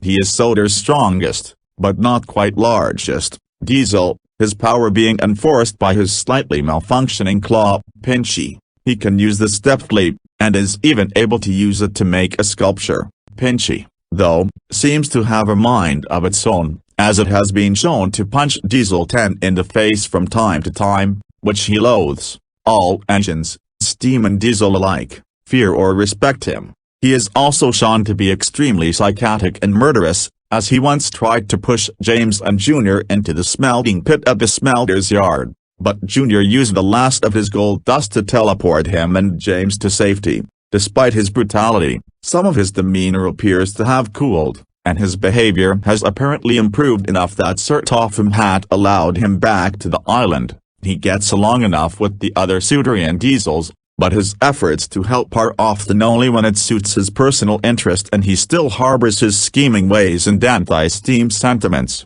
In Day of the Diesels and the missing Christmas decorations, Diesel 10 is shown to have a lack of patience. Trivia: in an original version of the Thomas and the Magic Railroad script, Diesel 10 was to have been a new engine to the island, and Pinchy was going to be hidden beneath Diesel 10's roof. These were kept in the book. Diesel 10 means trouble. The magazine story Left Alone also possibly has him illustrated without his claw. Also, when Neil Crone replaced Keith Scott as the voice of Diesel 10, he initially had a Russian accent. However, due to complaints from test audiences, who believed it could be considered offensive, it was changed to a New Jersey accent. Pinchy was originally built with no gaps between its buckets, which carried on to early promotional arts, illustrations. Diesel 10 only appeared in specials and movies until the 17th series, where he appeared in an episode for the first time. The 17th series also marked his final appearance in the series, though his popularity with the fanbase allows merchandise of him to continue production even after his discontinuation in media. Outside of Thomas and the Magic Railroad, Pinchy has not been named, and is simply referred to as a claw. Some of Diesel 10's production-made face masks are now owned by a Twitter user. Diesel 10 has had a few modifications throughout the television series. These include, calling all engines, his pupils became bigger, his brake pipe was removed, the wipers on his front windows were removed, his body is incorrectly fitted to his chassis at the front, leaving a gap above his front buffer beam. Misty Island Rescue, the teeth on his claw now interlock. His upper bodywork is level once again, but fitted higher with gaps above both buffer beams now. In early concept art, Diesel 10 had his name painted on his side. In addition, his claw bucket was smaller, his arm was designed differently, and he had 3 brake pipes, whereas his final model only had 1. His Zertal toy depicts him as a beer class 46 with an added claw. This is due to reusing Diesel 199's tooling but with modifications. Diesel 10 is the first villain in the series films and specials to be an arch-nemesis of the main protagonists. Diesel 10's claw was briefly used during Rebecca's imagination scene in What Rebecca Does. Despite Britt Elcroft claiming that it just popped into her mind, it is believed that Diesel 10's name is a reference to him being the 10th diesel engine to be introduced into the television series. Diesel 10's horn sound was most likely reused from the Theodore Tugboat characters Philip and Fillmore. Diesel 10 had a total of 8 facial expressions, one of which, a clenched face, was never shown on screen. There have also been copies of some of his face masks as well. Due to the limitations of his Gauge 1 model, The bottom half of Pinchy's bucket was unable to move until his return in CGI. Diesel 10 didn't appear again in Thomas' Friends since the missing Christmas decorations because the writers and Mattel, the current owner of the series, probably thinks he's too scary for the audience, due to the show being targeted at younger children, which is ironic since P.T. Boomer got removed from Thomas and the Magic Railroad for the same reason. In real life, adding in a hydraulic claw onto a diesel engine would most likely be considered illegal, if it was not approved by government authorities,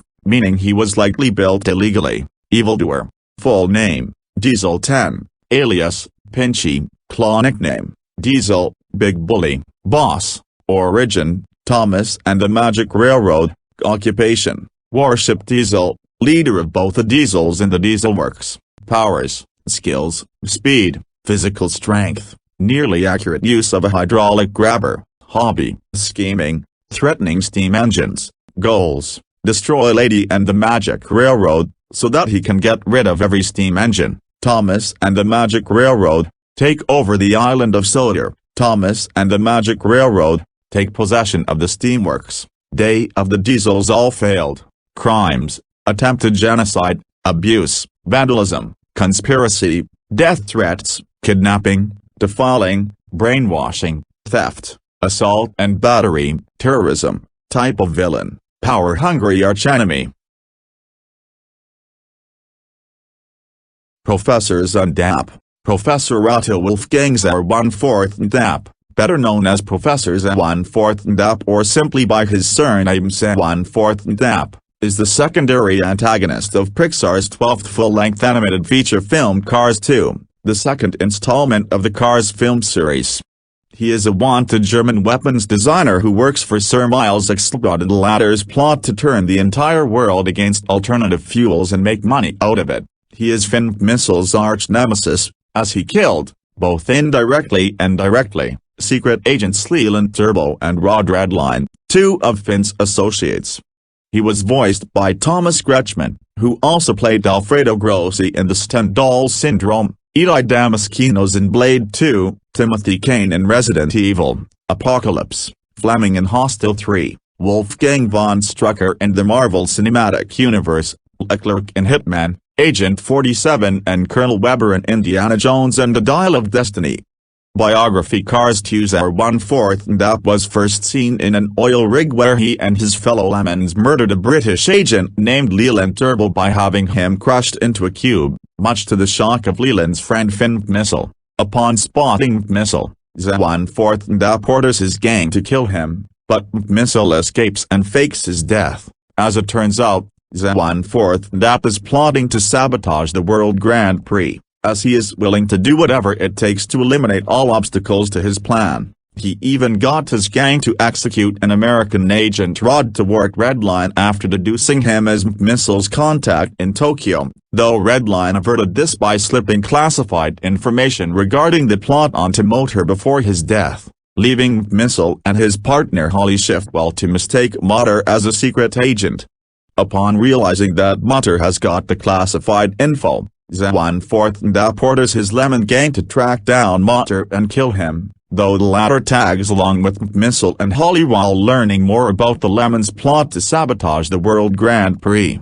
During the second race in Porto Cosa, Motor attends the Lemons meeting while disguised as Ivan and soon learns the horrible truth. Zar 1/4 DAP has created an electromagnetic pulse weapon disguised as a World Grand Prix camera that can ignite the alternative fuel of Etanol, which explains why many racers crashed during the first race in Tokyo, and with Etanol suspended, the world would have to resort back to using oil, and as the Lemons still own the largest oil reserves in the world, they would become the most powerful cars in the world, finally getting revenge for years of humiliation. Following the sabotage of the second race, Zar 1/4 DAP receives his next order to kill Lightning McQueen, due to the latter's decision to use Etanol in the third race in London, much to Motor's shock. After Motor reveals himself by accident, Zar 1/4 DAP quickly tells his allies that Motor is the American spy but Motor was able to escape.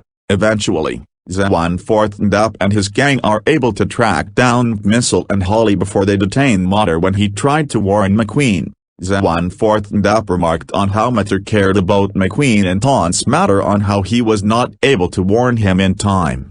Z1/4 and the Lemons trapped the three spies before bringing them with them to London, after having Graham and Acer tie up Matter and the agents inside Big Bentley to enact the final stage of their plan. It was mentioned that Z1/4 wanted Matter to witness his friend's demise. Graham and Acer fired up the EMP beam on McQueen during the race. However, McQueen unexpectedly escapes unscathed, due to his friend Sarge having switched the alot with organic fuel to avoid such an incident, just as Matter escapes to warn Lightning McQueen. Anticipating that the attempt would fail and that Matter would escape, Axelrod had implanted a bomb inside Matter's air filter in hopes that it would go off to kill both McQueen and Matter. However, before Z1/4 was able to detonate the bomb, Matter uses his rocket booster to speed himself and McQueen out of range, much to Z1/4's anger.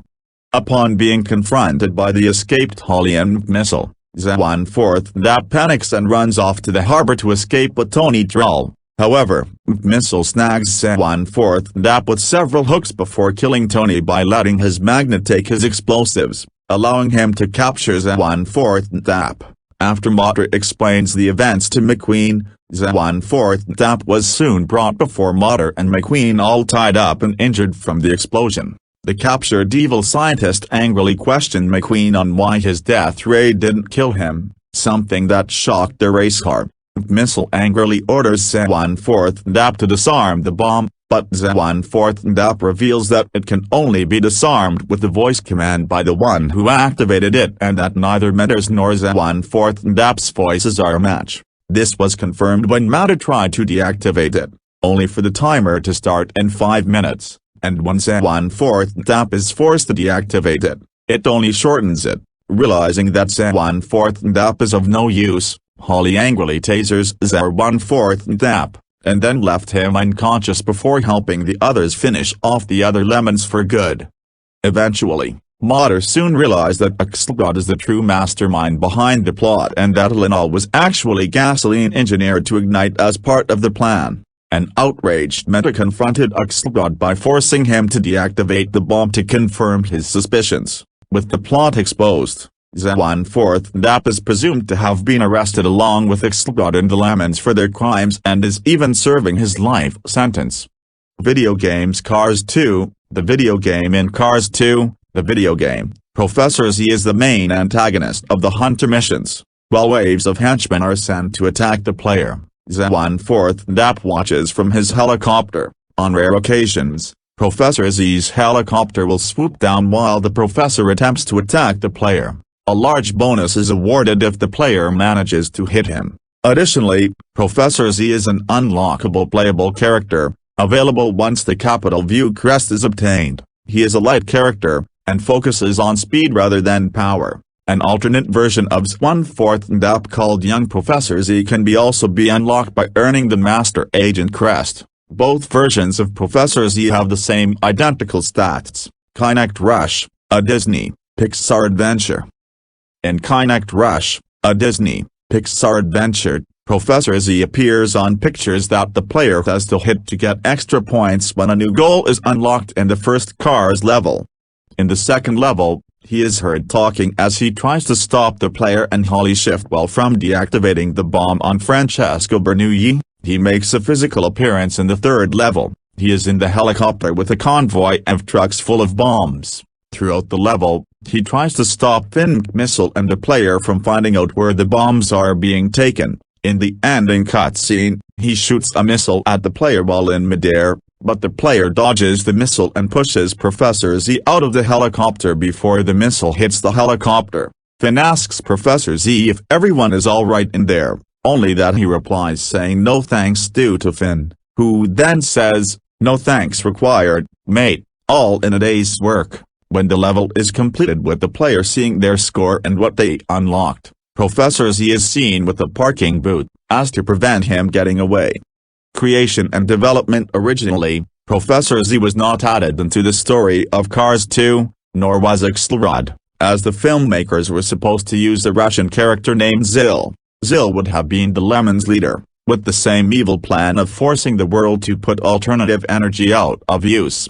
However, the filmmakers decided not to use the character, and they used Professor Z and Axelrod instead.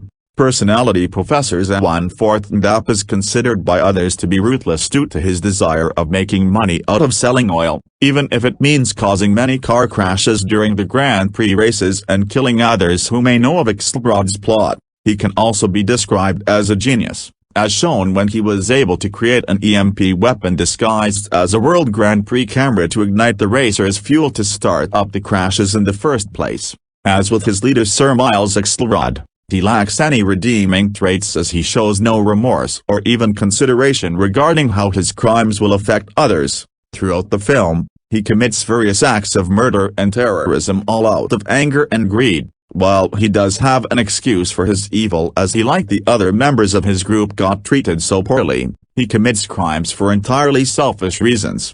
Furthermore, he and Miles show no care for each other, their partnership being merely professional. He was also sadistic, as he wanted Mater to witness his friend's demise and was smiling when trying to activate the bomb to kill Mater and McQueen. Overall, Professor Z1/4 is a greedy and cold-hearted terrorist who proves that he will do anything for a quick buck. He never shows signs about caring about anyone but himself, and doesn't even really care about the discrimination he faced beyond using it as an excuse to kill the others. Furthermore, since he does play a more active role when committing these heinous acts, one could argue that he is even worse than his leader. Weaponry and gadgets: dangerous missile launcher. He with his helicopter in Cars 2, the video game, use a dangerous missile launcher, electromagnetic pulse, EMP, emitter. He designed a weapon disguised as a camera to kill Rod Redline missiles. In his Quick Changers die-cast version he has 2 missiles.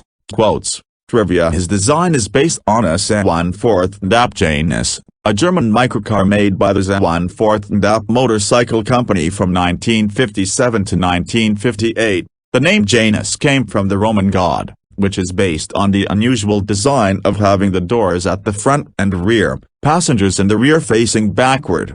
It had a 245 cubic centimeters engine, with an optimistic top speed of around 50 miles, 80 kilometers per hour. It was handled very badly because of its unusual weight configuration. Most of Professor Z1/4's traits, especially his thick accent, were taken from Zil, a Russian car who was originally intended to be the main antagonist of Cars 2. However, Zil was scrapped when Sir Miles Axelrod proved to be more popular among the producers. According to the Cars A's merchandise, Professor Z1/4 comes from the western German city of the 1/4 Seedorf. In the short YouTube documentary A Day in the Life of John Lasseter, it is shown that during the end of production of Cars 2, Professor Z's lines in the interrogation scene with Rod to work Redline were changed to remove any references to radiation. Electromagnetic pulse was originally blast of radiation. John Lasseter asked that the lines be changed out of respect for Japan, due to what happened there 3 months before the film's release in the United States, which it was caused by the 2011 Ringaku earthquake and tsunami. However, in the Cars 2 Junior novelization and the Cars 2 magazine, blast of radiation was used, probably because they were made before they changed the line. Along with Graham, Acer, Miles Axelrod, and Victor Hugo, Professor Z is playable in Cars 2, the video game, even though they are villains. However, it could be that, along with the tracks, they are part of the simulation, or they were formed. He can be seen in voice on attack mode. Alongside this, a younger version of Professor Z is also playable in the game. Professor Z for some reason is always referred by his real name only by Finn Missile. However, Missile refers to him as Professor Z in the cutscene of the start of Cars 2, the video game. And although Missile and his voice actor Michael Caine are British, Missile pronounces the Z in Z1/4 named the American way. Z in American is pronounced Z while in Britain is pronounced Zaid. However, it could be that the Z in his name is always pronounced Z even in Britain, when referring to Professor Z in that cutscene. It could also be that all people pronounce the Z in his name the American way. Also, although Professor Z pronounces Missile in the British way, Missile, He pronounces can't in the American way. His license plate is Bad Guy 58, which appears to be a pun on bad guy. The 58 is one of the years the Zwanforthendap Janus was made, 1957 to 1958. Per the German license plate rules, the first 1 three-letter abbreviation represents the city where the car was registered. Bad is assigned to Professor Z's hometown, Baden-Baden. When he opened the door of the Lemons meeting, he said Guten Tag. Guten Tag is German for good day. Also, another German word he said is Wunderbar when he is informed by Graham that Finn Missile is dead. Wunderbar is a German word for marvelous, terrific or wonderful. His voice actor Thomas Kretschmann is German himself like his character. Professor Z is the one of the two Cars 2 characters to have the same voice actor in multiple versions of the movie, as Thomas Kretschmann voiced Professor Z in both the English and German dubs of the movie. Although he is the secondary villain, he is more evil than Axelrod because he was willing to sabotage the World Grand Prix not just by making the world turn against alternative fuel and rely on oil, but also as well as murdering Rod Redline. Additionally, he was also completely willing to kill Matter, Lightning McQueen, and Finn Missile in order to keep his plan in full swing.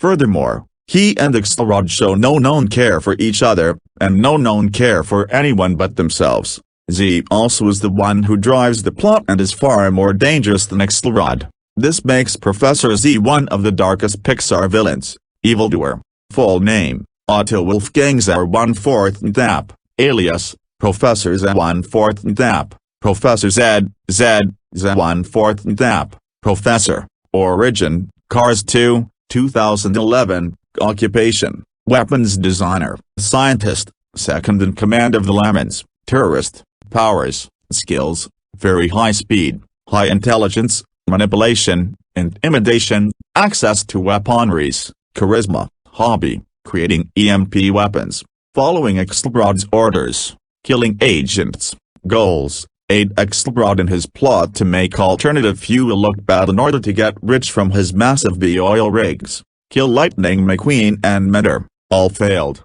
crimes, murder, terrorism, conspiracy, racketeering, weapons dealing, hacking, illegal dumping, pollution, aiding and abetting, attempted bombing, attempted mass murder, unethical experimentation, forced confinement, arson, embezzlement, property damage, mass torture, breaking and entering, kidnapping, hate crimes, assault, smuggling, mutilation. Type of villain, power-hungry scientist.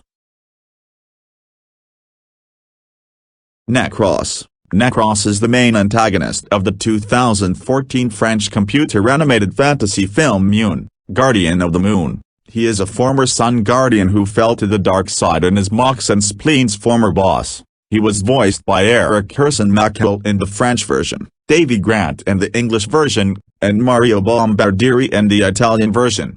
Biography. Origin. Necros was once one of the many Guardians of the Sun, a powerful titan strong enough to carry the sun through the sky on top of a massive walking temple as it moves across the world. However, during his time as the Sun Guardian, Necros was infected with a feeling of power and attempted to take the sun for himself and use its power to make himself invincible.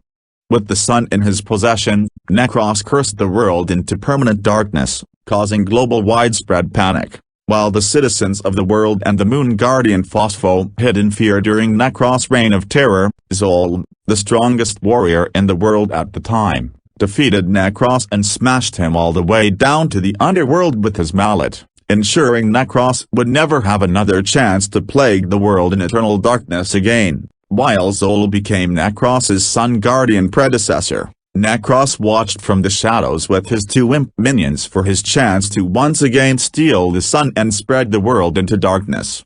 Returned Necros, upon hearing Zoxel was stepping down for a replacement of the Guardian of the Sun, saw this as his opportunity for vengeance and sends his pale snakes, the evil corruptors, to spread darkness in the fairest of hearts. The snakes infect Leon, jealous because Moon was mistakenly chosen as the Guardian of the Moon instead, and seeks Soph to Sophon, Zoxel's successor for Guardian of the Sun, to tell him to scold the Moon for accidentally causing the Moon Temple to mess up its orbit.